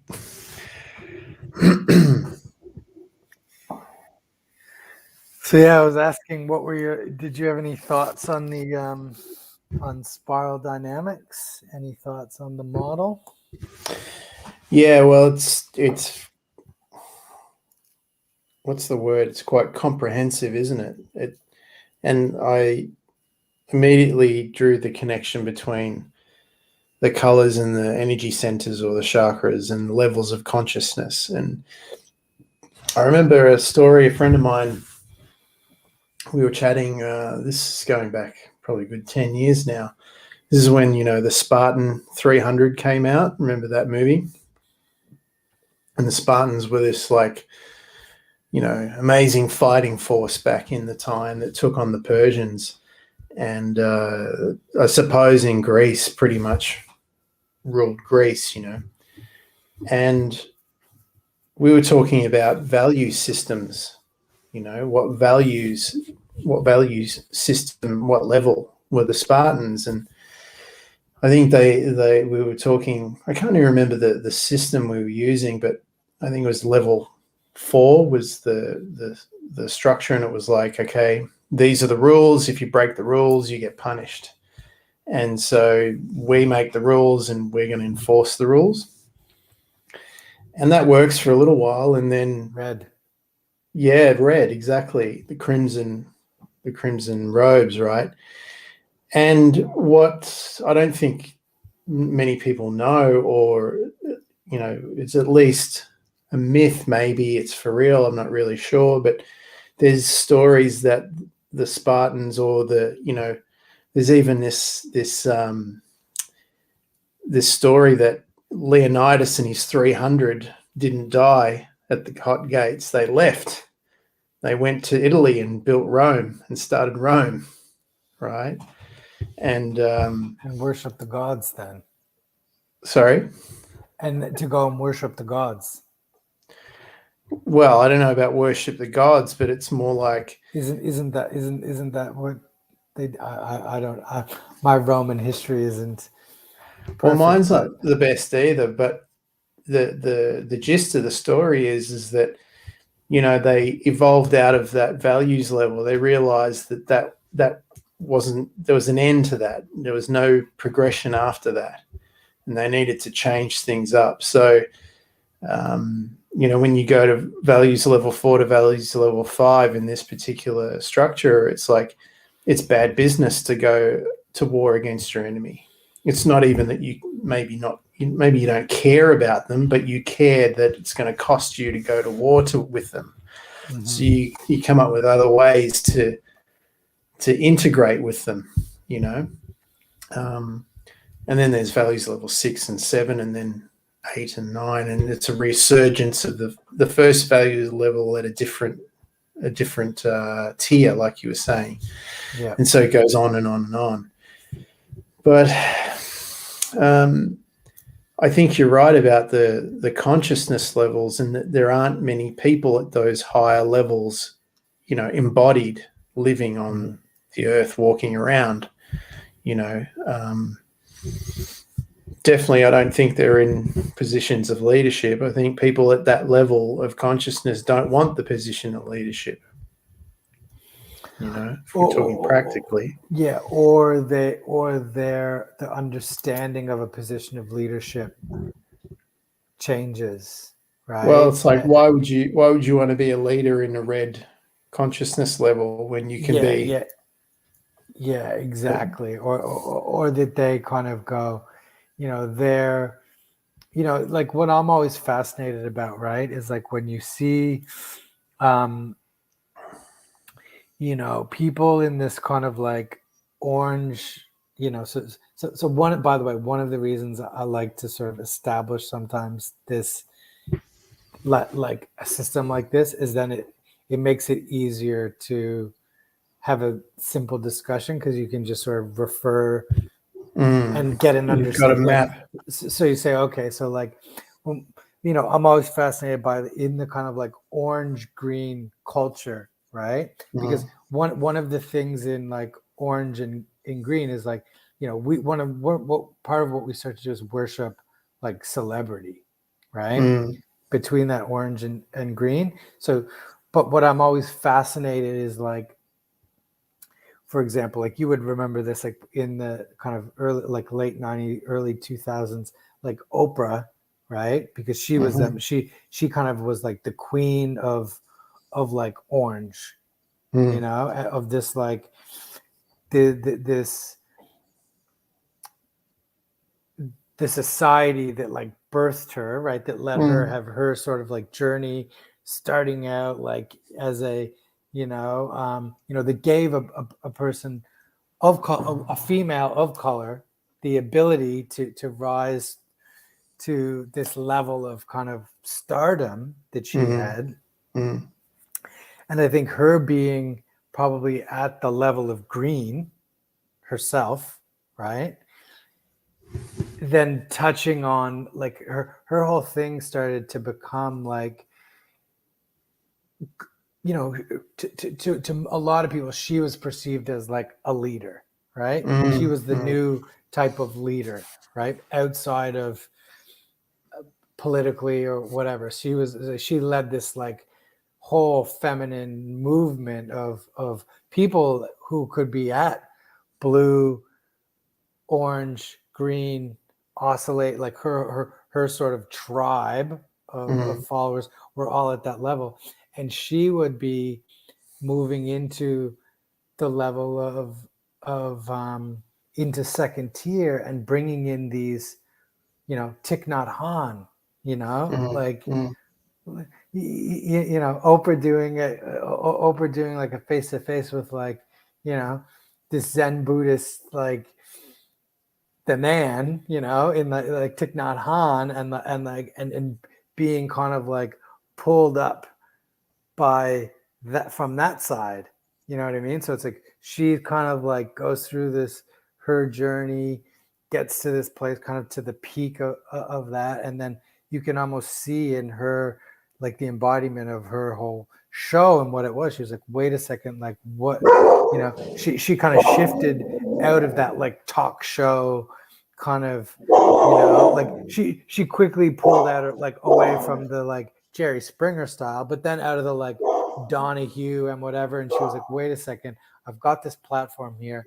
I've got these people. You could probably kind of watch her going, I'm like the richest woman in one of the richest women in television, but I'm still like, there's that ain't it. I'm not ready to go and die on the yacht, And as so then she kind of looked to these like spiritual leaders and whatever, right? And at the same time, during that sort of like, again, not to talk about what his policies are or any of the conspiracies around the Clintons, but like when you look at like who, Bill Clinton had some questionable friends, but he also had some people that when if you research him, or if you research like Obama and you find out about them and read their books, and they have these people that they look to, that are their leaders, that are in the background, that aren't like the ones out there leading the country, but it's like the people leading the leaders, right, are at that other kind of tier, and they become just like a footnote, or like, a line in the in the credits, you know what I mean? Mm. That Easily person's sort glanced of like, over. yeah. So yeah, just I always find it fascinating, like looking at. I think culture um, is just such an interesting place to look at how all of this stuff plays out. Because you can just But when you mentioned Oprah there, it's one thing I noticed about her is if you go back to the really early stuff, like the Jerry Springer, Sally Jesse Raphael time, where the three of them were going head to head. She was very neutral and non-attached to anyone's side for a long time, and let everyone have their say, whatever you thought of it. And every now and then she might say, I disagree with you, or this is what I think, but then continued on with it. Yeah. It sounded, one of the things she did was give everybody a voice to have their say, and sometimes just expressing it is enough to move that energy on to the next level. Well, that is like one of the sort of mottos of the green meme is everyone, every voice, everyone gets a voice. But part of the and this is interesting, like, when you start to like dissect and look at these little isms that you can kind of equate to any stage, right? You go, okay, everyone gets a voice, right? Great, healthy green. Everyone gets a voice and they should all be listened to equally is an unhealthy manifestation of green, right? They rhyme, they sound they sound the same. It feels like they're speaking the same language, but you can see how it's easy to go off track, right? Yeah. Right. If the perception isn't because it's true, everyone should have a voice. Everybody gets a voice. Everyone can have a say, but it's like there's a difference between a thought and an opinion, and we can judge everyone's say, and some people might get judged as that opinion is of lesser value because it takes on less it takes less people into consideration. It considers it's a smaller container, it's a smaller frame. There's less effect to that cause, and there's some conversations like, okay, well, we kind of know where that's going to go, and there's a limit to that, and that's not going to benefit anybody if we go over that again. My first thought is when you see the white supremacists out there, it's like, we know where that goes. It doesn't go anywhere good. Why are we doing that again? Like, don't go back to everyone deserves the right to be heard. You got heard. You had your chance, and we all know what that's all about, and that's not what we want. So let's find something that the cause that you're speaking about has a much bigger effect that includes more people and goes further out into the future, that actually gets what we want, not just makes noise, for the sake of drawing attention, actually has a benefit. And benefits more greatly. And hopefully from a perspective, like you said, that we're all one organism, we're all one thing, and like the Spartans going to war with the Athenians is just pointless, because we're only going to end up back where we started before all this happened in a new form. Do you remember when you were a kid and you would do that thing with like do you have any brothers or sisters? I've got half brothers and sisters. Yeah. Okay. Did you ever do that thing where where I would like grab your hand and go like, and shake them?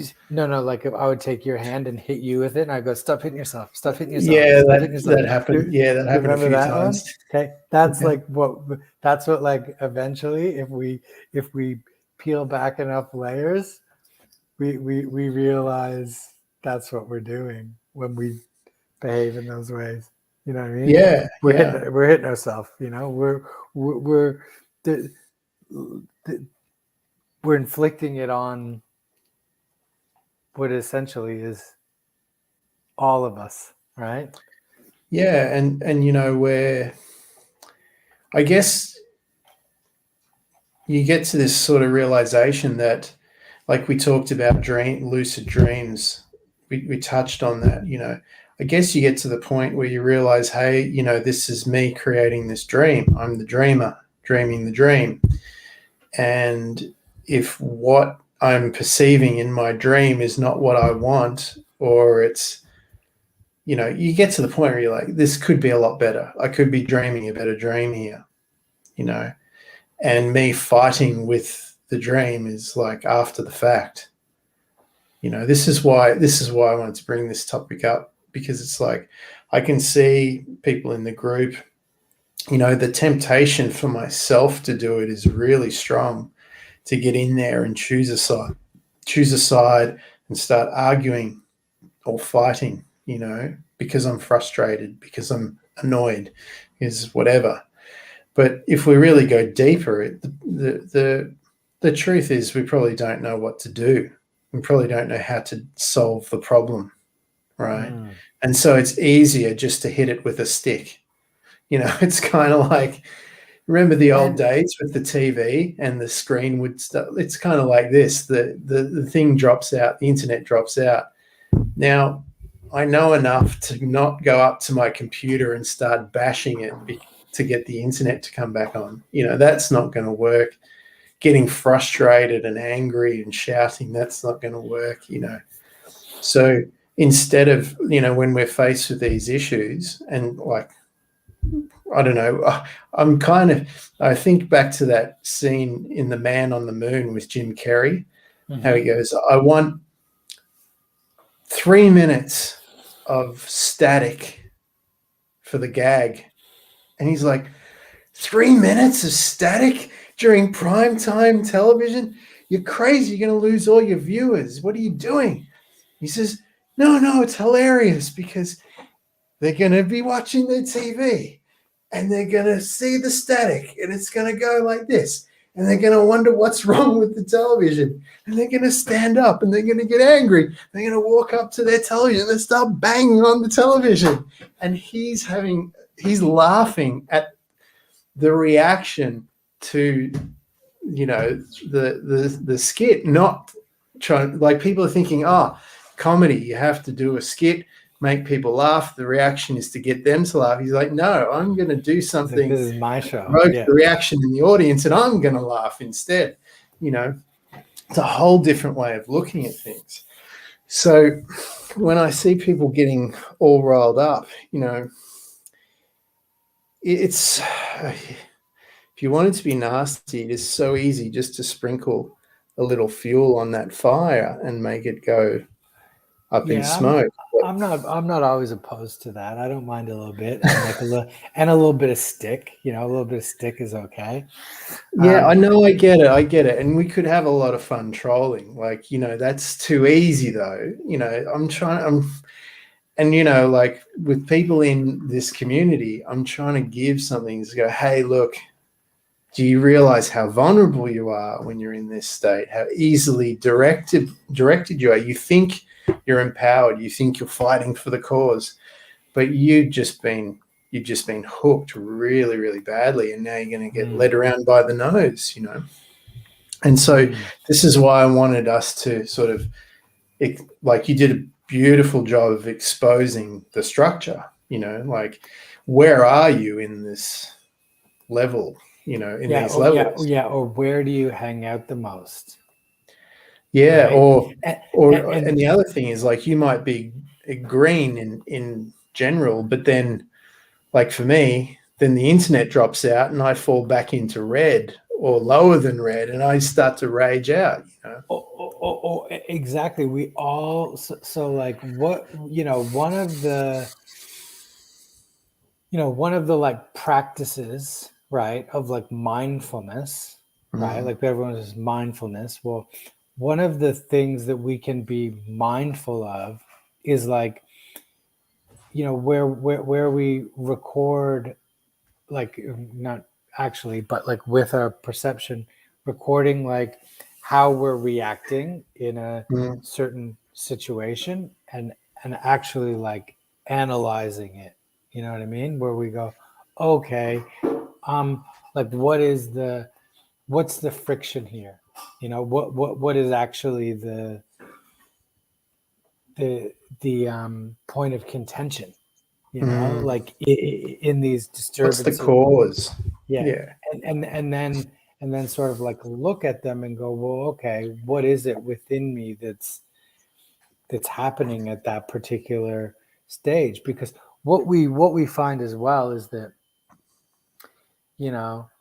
we, like I've mentioned before, we have all of these different lines of our development, right? We don't just move as a human through that spiral. It's like, no, no, no, no, no. Like you're going to have, I said the classic, my classic one I go to is with the Tibetans, right? They became like um, the ultimate meditators, the world's greatest, had these insane mystical um, experiences that they were able to bring back as a technology for the rest of humanity to use, but they didn't get past yak butter.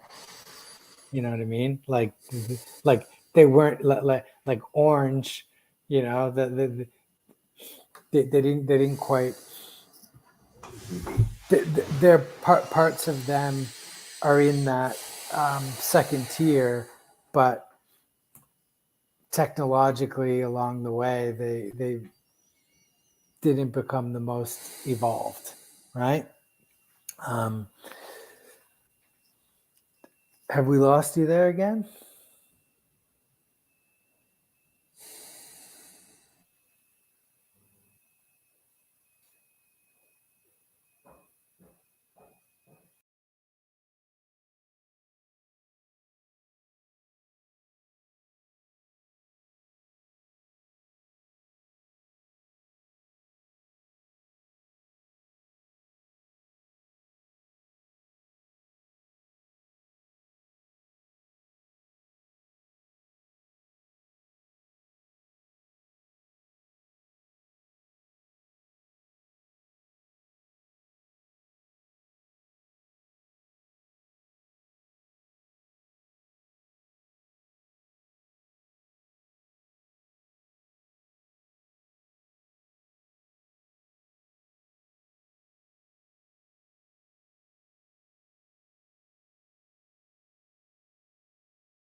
back. Yeah. Okay, maybe we should move to just for the sake of anyone that might be watching. Yeah. But yeah, hey, I think this is there's an endless discussion here, right? This is what we're talking about is like literally how we perceive the world, how our mind is taking in from a very like, you know, now when we kind of like go way out there, like the potentiality and how we can be and behave and at all these different places, then we come back to bodily, right? In the body, embodied, mind, body, spirit, ear. Okay, what's happening? What's happening is that eye perception, we have an experience. We take it in, ear, we hear something, it hits our experience, and then we immediately start our process of clinging onto it. And the way we cling just changes depending on where we are in our spiral. What we're clinging to and what we're trying to let go of just changes slightly, right? It's never ending. We're taking it all in, the world around us, the things that the other people's perspectives that we're banging into, the stuff out of our control that's the government and the environment and nature and everything is coming in. We're being bombarded by it, never ending pressure of all of that on all the senses, right? And then we're the moment of shock over and over and over again from all of it, and we are then reacting to it with our clinging, the clinging being our ego. That's what that clinging is, right? That's what we call me, right? The thing that we say me, I, is that clinging. That's our ego, right? That as we move up through the spiral and we move into the second tier or get more integrated or whatever, if we're using that particular model, we start to let go. We open up the hand of thought, right? And we sort of become a container of all of it, right? Rather than this Grabbing ego onto pieces. clinging to it and trying to let go and clinging. And, you know, so it's like our personality typology and where we are in our level of development and what state of being we're in at any one given moment just changes the flavor of our clinging a bit. So what we want to do is become aware of it, right? So if we can download some of these mental models, some maps, and we can kind of like help ourselves. And not that we take this out and every situation, oh, well, that was green. You were being green there. We're trying to get to turquoise. It's not about that or judge. That's not it. It's like an awareness of this stuff. Like our computers right now that are running all this software, we don't have an alarm going off, going like, telling us what's happening in the background. It's now just yours, not so well at the moment, but it should just be doing its thing. You know what I mean? So what we want to do is it, or what we could do, what we have the opportunity to do as free humans, adults, is to go, I'm going to choose to spend some of my time getting a bit clearer around this stuff. There's actually a whole set of practices that go that you know, we keep hinting at it and we're going to start to really get it out there soon, but there's a whole set of practices around mindfulness, yeah, at all of these different bodily, because all this stuff lives in us physically as well, in our energy systems, where we can start to bring mindfulness and awareness to this and to how this hidden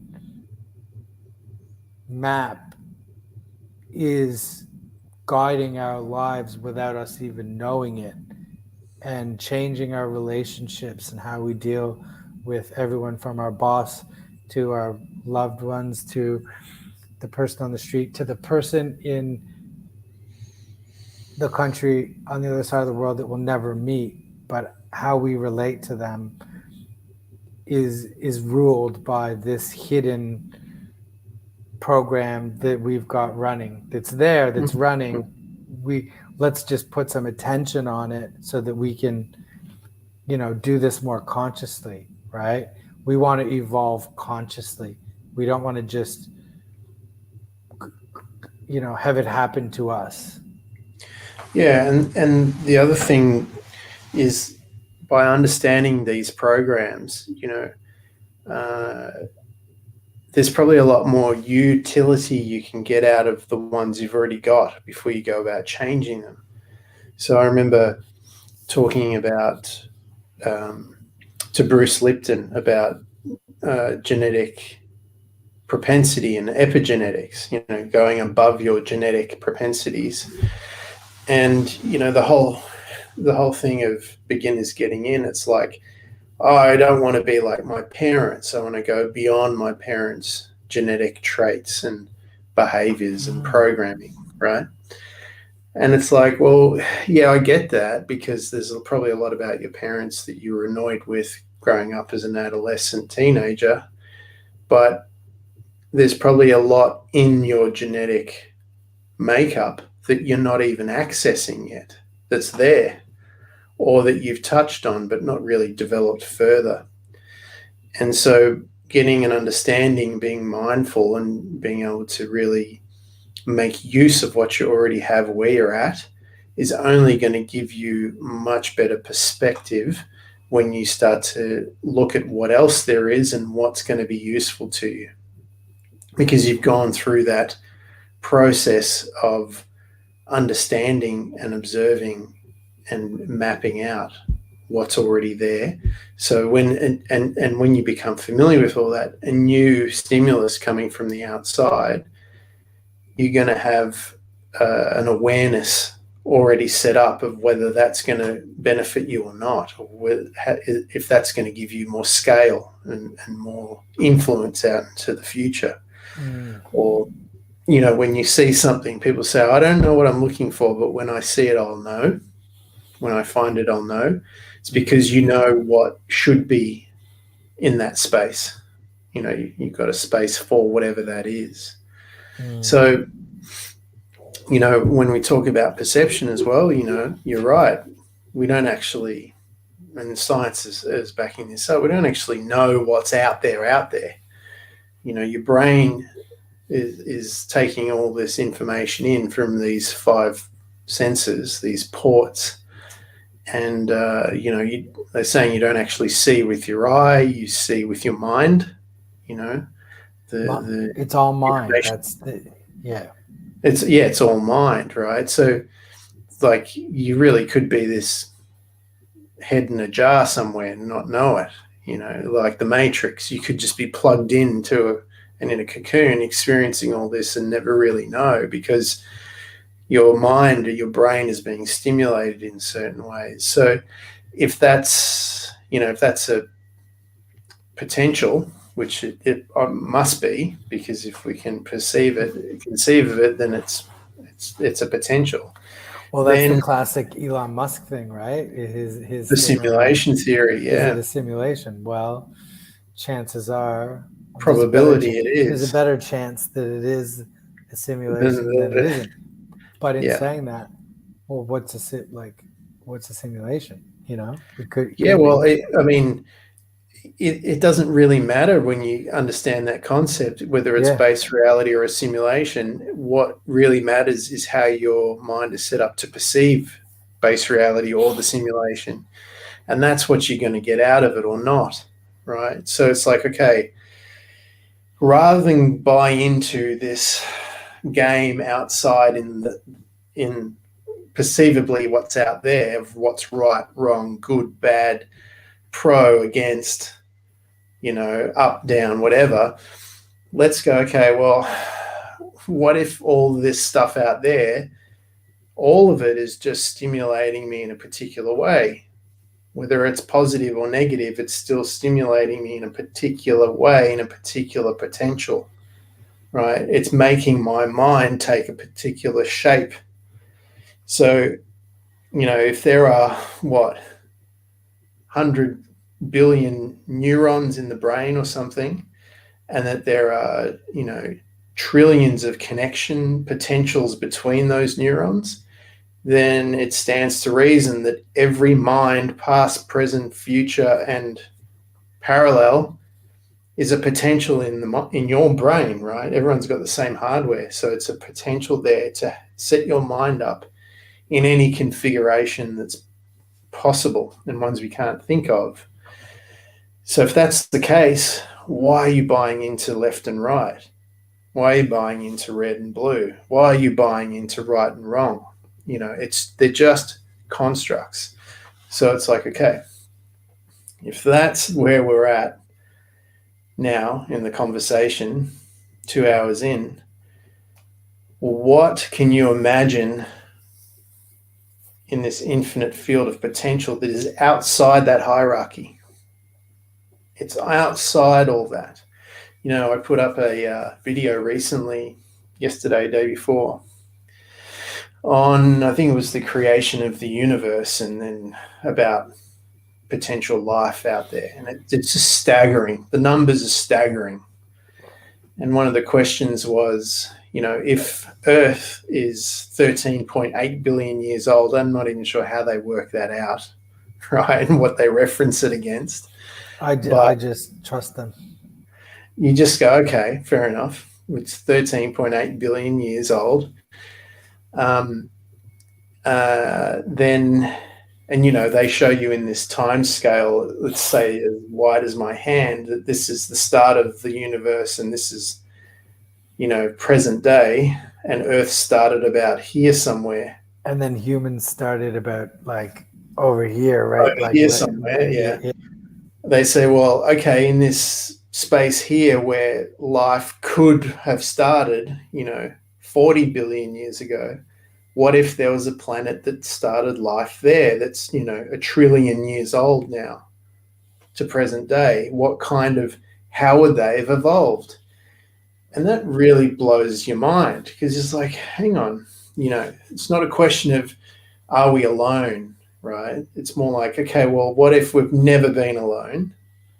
What if we're like infants in this whole thing, and that there's a race on a planet somewhere that's been evolving 3 or 4 times longer than the Earth has been in existence, right? Can you put your mind into that space and go, well, let's go out. Let's go out and evolve as far as we can possibly imagine, and then keep stretching and imagine that it's already here. Can you tune into that potential in the field? And when you look back, even if you can't, you're going towards it, you look back at all this that's happening now,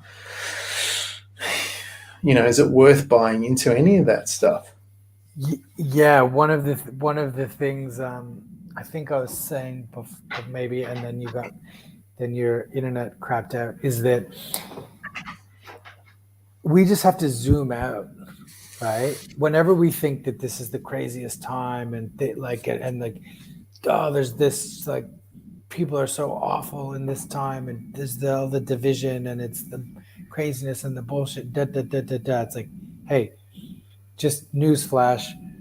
If we zoom out and get a bigger, wider view, you go, we're actually going on a pretty good trajectory. Sorry to reference again, the stock market or any of that, but you go, there's ups and downs and there's blips. But if you look at it over time, you go, you wait long enough and you're in there. If you're in, eventually it's going to keep going in one direction. Yeah. The pain and the anxiety of the crashes along the way, if you're in it, can be for some people like, like life ruining, Mm. or you can go like, I'll tell you, last night I was it was 1 a.m. I was doing that online course I was telling you that I'm taking. And as I'm sat there, literally the course starts at 1 a.m. So I'm like trying to focus on this thing. And at 1 a.m., boom, someone that's manipulating the cryptocurrency market out there sold a fuckload of Bitcoin and just pushed poof, big button. What happens? The the price plummets down, and then the rest of the market just comes crashing down next to it. So I'm sitting there just looking. I'm looking at my phone, just watching. You know what I mean? The whole thing, and I'm like, and as I was sat there, later upon reflection, I was like, great, okay, I actually do have like the balls for this, because my heart it didn't skip a beat. You know what I Yeah, mean? It was, you just go, this is what happens. this is This is how. what Yeah, this is how it works. yeah, This is part of it, right? This volatility, because what we're doing, we're like a snake, right? That's shedding its skin. So we have to rub up against rocks if we want to help that process along the way. So there's going to be some friction. There's going to be some crashes as we evolve to this, the way that we could imagine that they would behave on that planet that's trillions of years into the potentiality. And you would hope that they're more loving and kind and considerate and everything else, and the issues that they're dealing with are more evolved. They're not worrying about like fighting over political parties and that kind of thing. They're worried about like multi-galaxy confederations, and you know what I mean. It's like it's so beyond what we're like dealing with in the minutia, because we're here in our short like mm, bit of time that we have, right? So I think the most important stuff about what you're talking about kind of like opening our mind to the wonderment of that, like potentials that are out there in the universe, should hopefully just allow us to to perceive where we are right now and what's going on, and that should help with our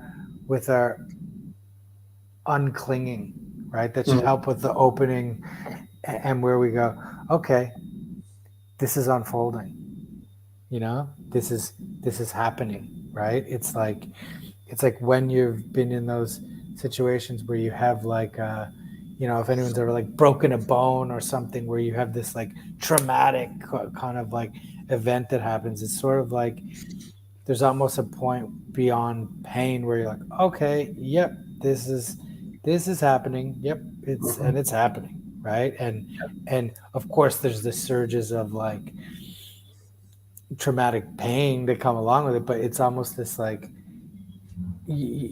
not dissociation, but you're like, you just allow it to, because it is, it's like, You're not attached to the emotion of it anymore. yeah. Yeah, so I so was it's like, speaking.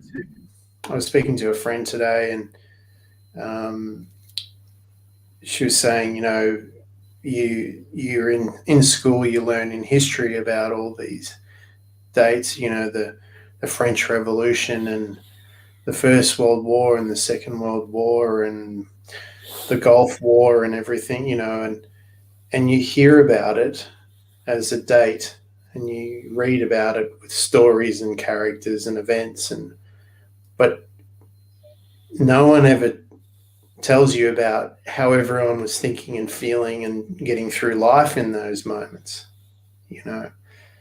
And I remember speaking to my grandparents who came, were out of the back end of the Second World War, immigrants to Australia. And they were like, oh, it was a terrible time. And we don't really talk about it that much. And maybe you get a story here and there about what happened, but you never really hear about what they were thinking and feeling at the time, how their friends and family were affected, the relationships that suddenly ended and ones that connected, and all this reorganization, and how to cope with all that uncertainty and change that happens so quickly, and the ups and downs of all of that. That was never really talked about. And so we're all thrust into this now, and part of it is we have to acknowledge that this is happening, accept that the change is taking place, whether we're ready or not. And the other thing is, we're in a time now where there's so much information, more than there ever has been in the history of the world, being given to us to process. And we don't really have, generally speaking, most of us don't have very good research skills or processing skills, and definitely integrating that information, embodying those skills, that information. That's a skill in itself. And tools to do all that, like, the New Age movement, self-help, personal development has given us some stuff, but as you know, it's pretty elementary. It's real basic stuff. It's like entry level, kindergarten, bend and stretch, reach for the sky.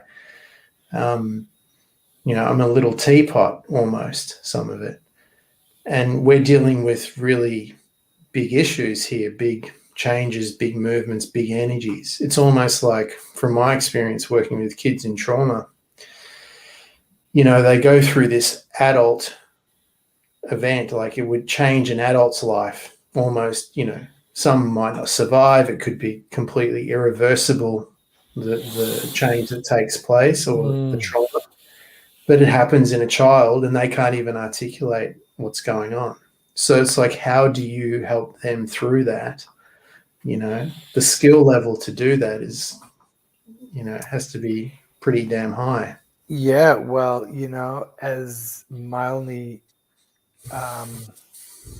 comment of how would be the same way you raise a community and you raise an adult the same way like you raise a child, right? With what do they say? What's the saying? It takes a tribe. Yeah, you know what I mean. It's like we literally have to get to the point of going, we're all in this together. We are all in this together. We're all in the same boat. And what some people will do when they hear this, go, yeah, but I'm in like the wetter, mustier, shittier part of the boat, so you couldn't possibly like know what it's like to be in my boat. It's like, true, maybe true, but we do have we have to stop kind of fighting over who's got it worse, or like who's, you know what I mean, and actually go, we are all here. And to like take a page out of like Joe Rogan's book when he says it, like, on this rock, like fucking shooting through space. Yeah. And what I would add in, without a fucking clue about where it's going, where we've come from, but we know we're here together, and we know that if we look deep enough inside ourselves, and if we look deep enough through the scientist's microscope, we're going to see that it's all connected. It's this one big system that's completely in communion. It's Indra's net. It's a bunch of whirling potential all happening together. So we can go, well, we're all in it together. And, you trying to, it's like the classic, like, thing about, what do they say? You using poison, or like revenge is like something Drinking about poison. Drinking poison and expecting, thinking it's going to hurt your enemy. Yeah, I think it's going to hurt your enemy. So it's like all of this division and everything that we do. It's like we can almost even just admit straight away that it's going to be there, as a human in our system, because we all start at the bottom of the spiral and go through it. But Mm. but understanding that it's a process, and hopefully just always kind of, I go back to that transcending and including. So it's like knowing where, having a general like gist of where we're at and where we need to improve in our lives, and then having, reaching up at the same time, and then doing that collectively, right? The Yeah. people who are in our lives, like, to hate to sound like new agey, but like raise the vibration of the collective, you know. Mhm. Um, Yeah, and every little adjustment raises the collective.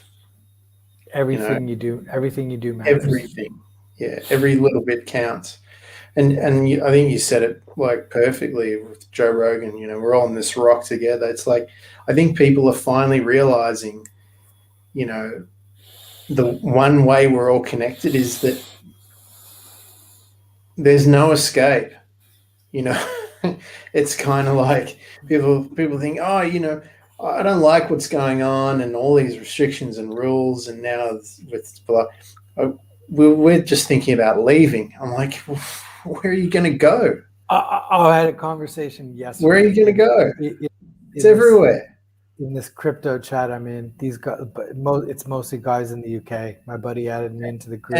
And sorry, and if you think you can escape and go somewhere else where it's not as bad as it is where you are now, be sure that unless things change, it's going to come around and find you anyway. And so the only real way I see the escape is, like you said, raise the vibration. In other words, learn about the nature of reality and life. Learn about the nature of it, not necessarily because the and meaning your is and your ascribed. and your mind, right? And your mind and your mind's perception. Because if you're in the UK right now and you're like, I'm going to make it big in crypto so that I can get out of here. Same thing. I said, and go where? You're in Go the where? UK. You're in the UK. And also, by the way, he was like saying how awful we've got it down here, because he's seeing on the media about, lockdowns and all that. And I'm going like, it's actually, it's not as bad as like they're making it. It's still pretty good. Like, life's still good here. But I'm like, but if you're going to leave the UK, where is it you going? Like, I mean, just remember that you're going to be banging up against these same perspectives as we, the way that, like, and there's literally like so many studies around this, when we talked about those different stages and however you kind of define them, we move through, like, the number of people in the population shifts through that. And as Mm, long as that's happening, right, there's going to be this like wave of issues, and the background in the level is going to change, but the boss, you know what I mean, that you have to fight at the end is going to look very similar, right? mm, It's like mm. And these. these issues that people are butting up against now, they're not new.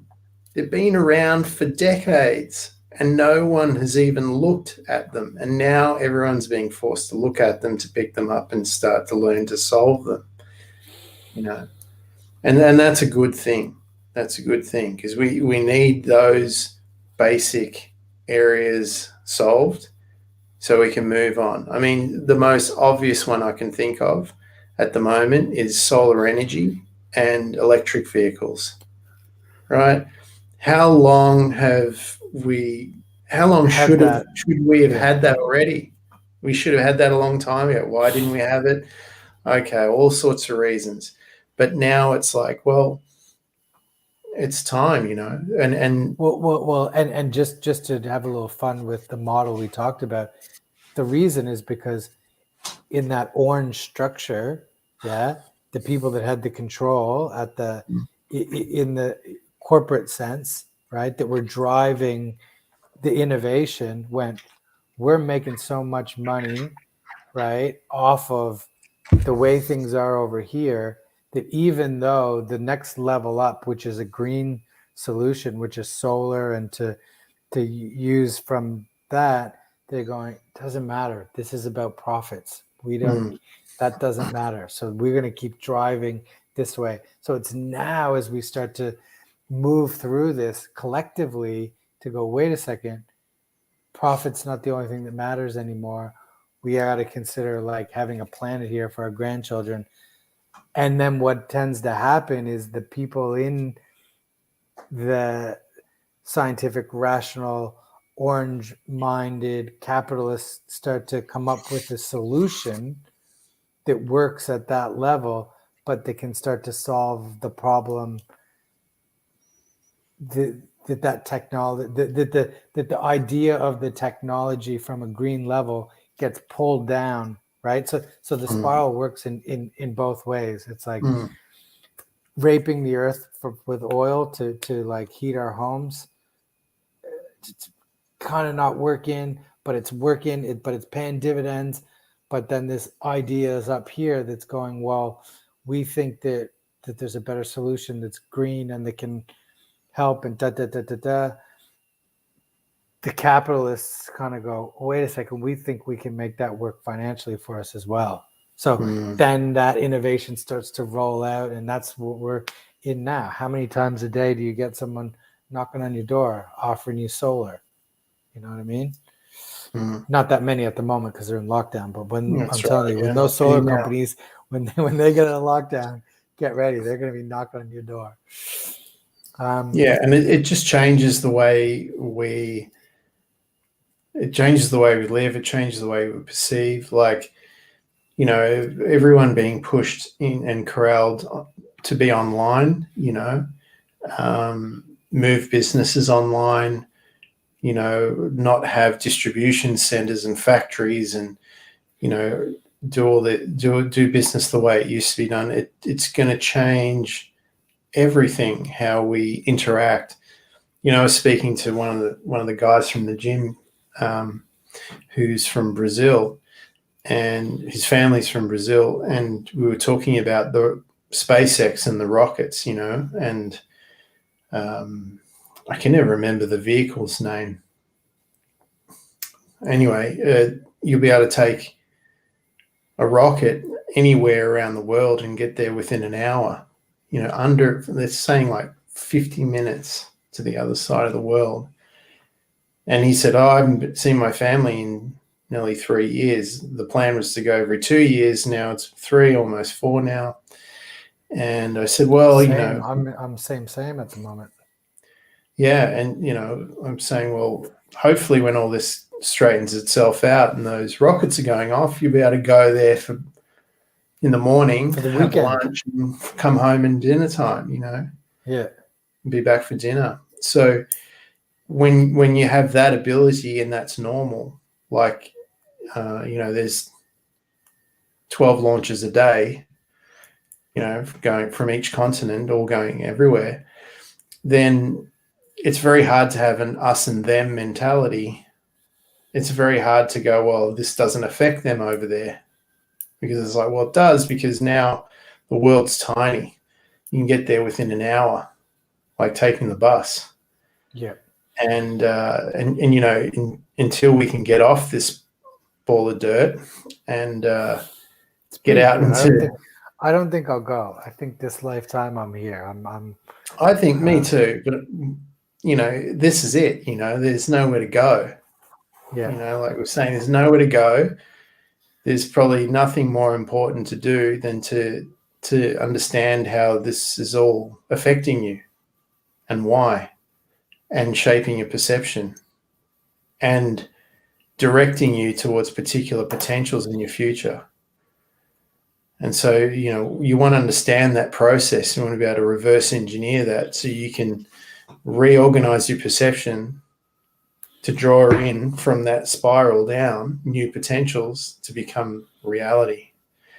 And, you know, when I think about going back to the tinfoil hat and the conspiracy theory, they're controlling us. Do you know how fucking hard it is to control 1 billion people all doing that every day, inch by inch every day? You can't. It's impossible. I mean, yeah, the thing is, like, all you have to do is, hey, start a company and see if you can start by getting, like, a couple hundred people to get behind a vision and make it a reality, right?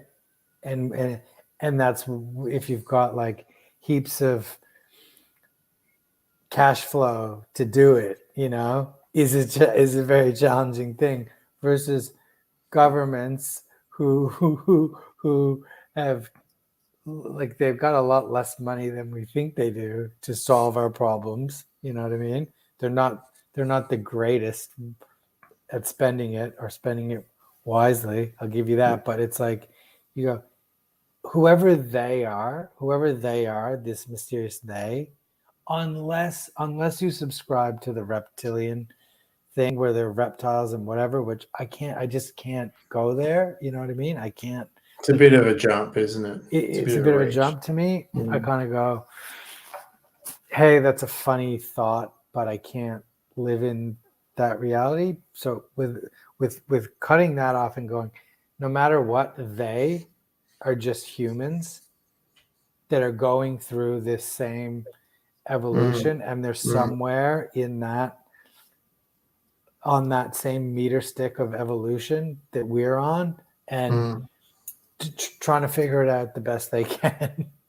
You know what I mean? Do some of them have bad intentions? Of course they do. Are there people living from a red center of being? Yeah, look at what's happening in, like, North Korea. That exists. But you know what you're gonna find? What tends to be a factor about the people who are operating from that level? They need everybody to know about them. Okay? This is the hint, right? You want to know who behaves that way? The Hells Angels. Okay? Do you know what they do? They put it on their back. They walk around saying, we're a criminal organization. We're going to wear the back patch. It tells everybody. We're not going to hide it, because the people who want to control and want to be in power want to be seen. They don't want to hide it in the shadows. Okay, so if you think that we're being controlled, yeah, we are. There's a tracking device in all of us, right here. We've melded to it. Okay. And not to say that Zuckerberg is like an egomaniac that wants to be seen, but he ain't hiding. He's like, here we are. This is what we're doing. And it turns out you guys love it. You're loving it. You love every second of it. We don't have to worry about the government, right? They ain't the ones with the power. You know what I mean? It's the corporations, right? That do. And we love our relationship with them. So don't fool yourself in thinking that, like, there's someone out there controlling you. Yeah, you signed up to it. The tracking device that's running your life. Yeah, don't worry about it getting injected into you. You paid them $1,500 for it. You can't put it down. They don't have to put it into you. You can't not go anywhere without having it with you. Yeah.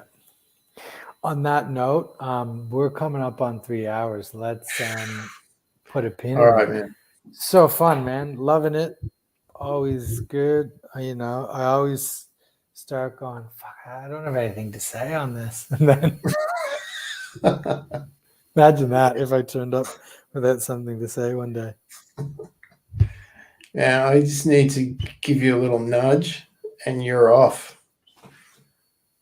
Yeah.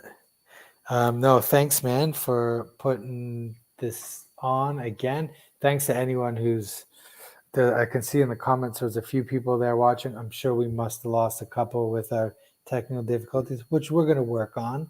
And when we get out of lockdown, which is looking like it might be next week, we might even do one of these live and in living person. Face to face.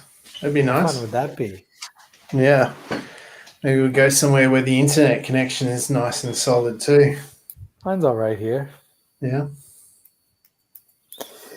We'll work Great on to it. chat, man. Let's to let anyone know, because I think there's a couple people that were sort of inquiring about some of the stuff we're going to be doing around workshops and that. We've just got to nail the content, and everything's there that we want to do, and the techniques and the practices that we want to bring in that will kind of give people what I would say is like a more of a bodily sense of some of the stuff we've been discussing and an experience to go along with it. It's just, it's about us getting the opportunity to probably sit down in person, and just lockdown's a bit hard to kind of nail exactly across the time zones. But I think the potential of the potentiality is set, and we're just moving towards it, right? Yeah. Absolutely. Inch by inch, it's a cinch. Yep. Any final thoughts?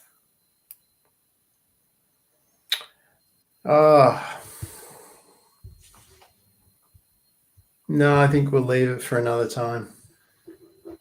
Cool. Anyone that's been thinking about getting into Bitcoin, now's the chance. There's just been a little dip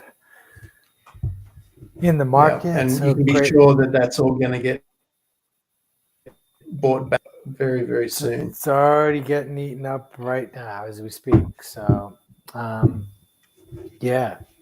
Again, thanks everyone. If you like us to keep doing this, let us know. Otherwise, we'll just call each other and leave the rest of y'all alone and just riff with each other. Yeah. All right, guys. Cool. Thanks, Andy. Thanks again for everything you do and all your contribution. And thank you all for watching. Thanks for your attention. See you all in the next video, and bye for now. May all beings be well and happy. Peace.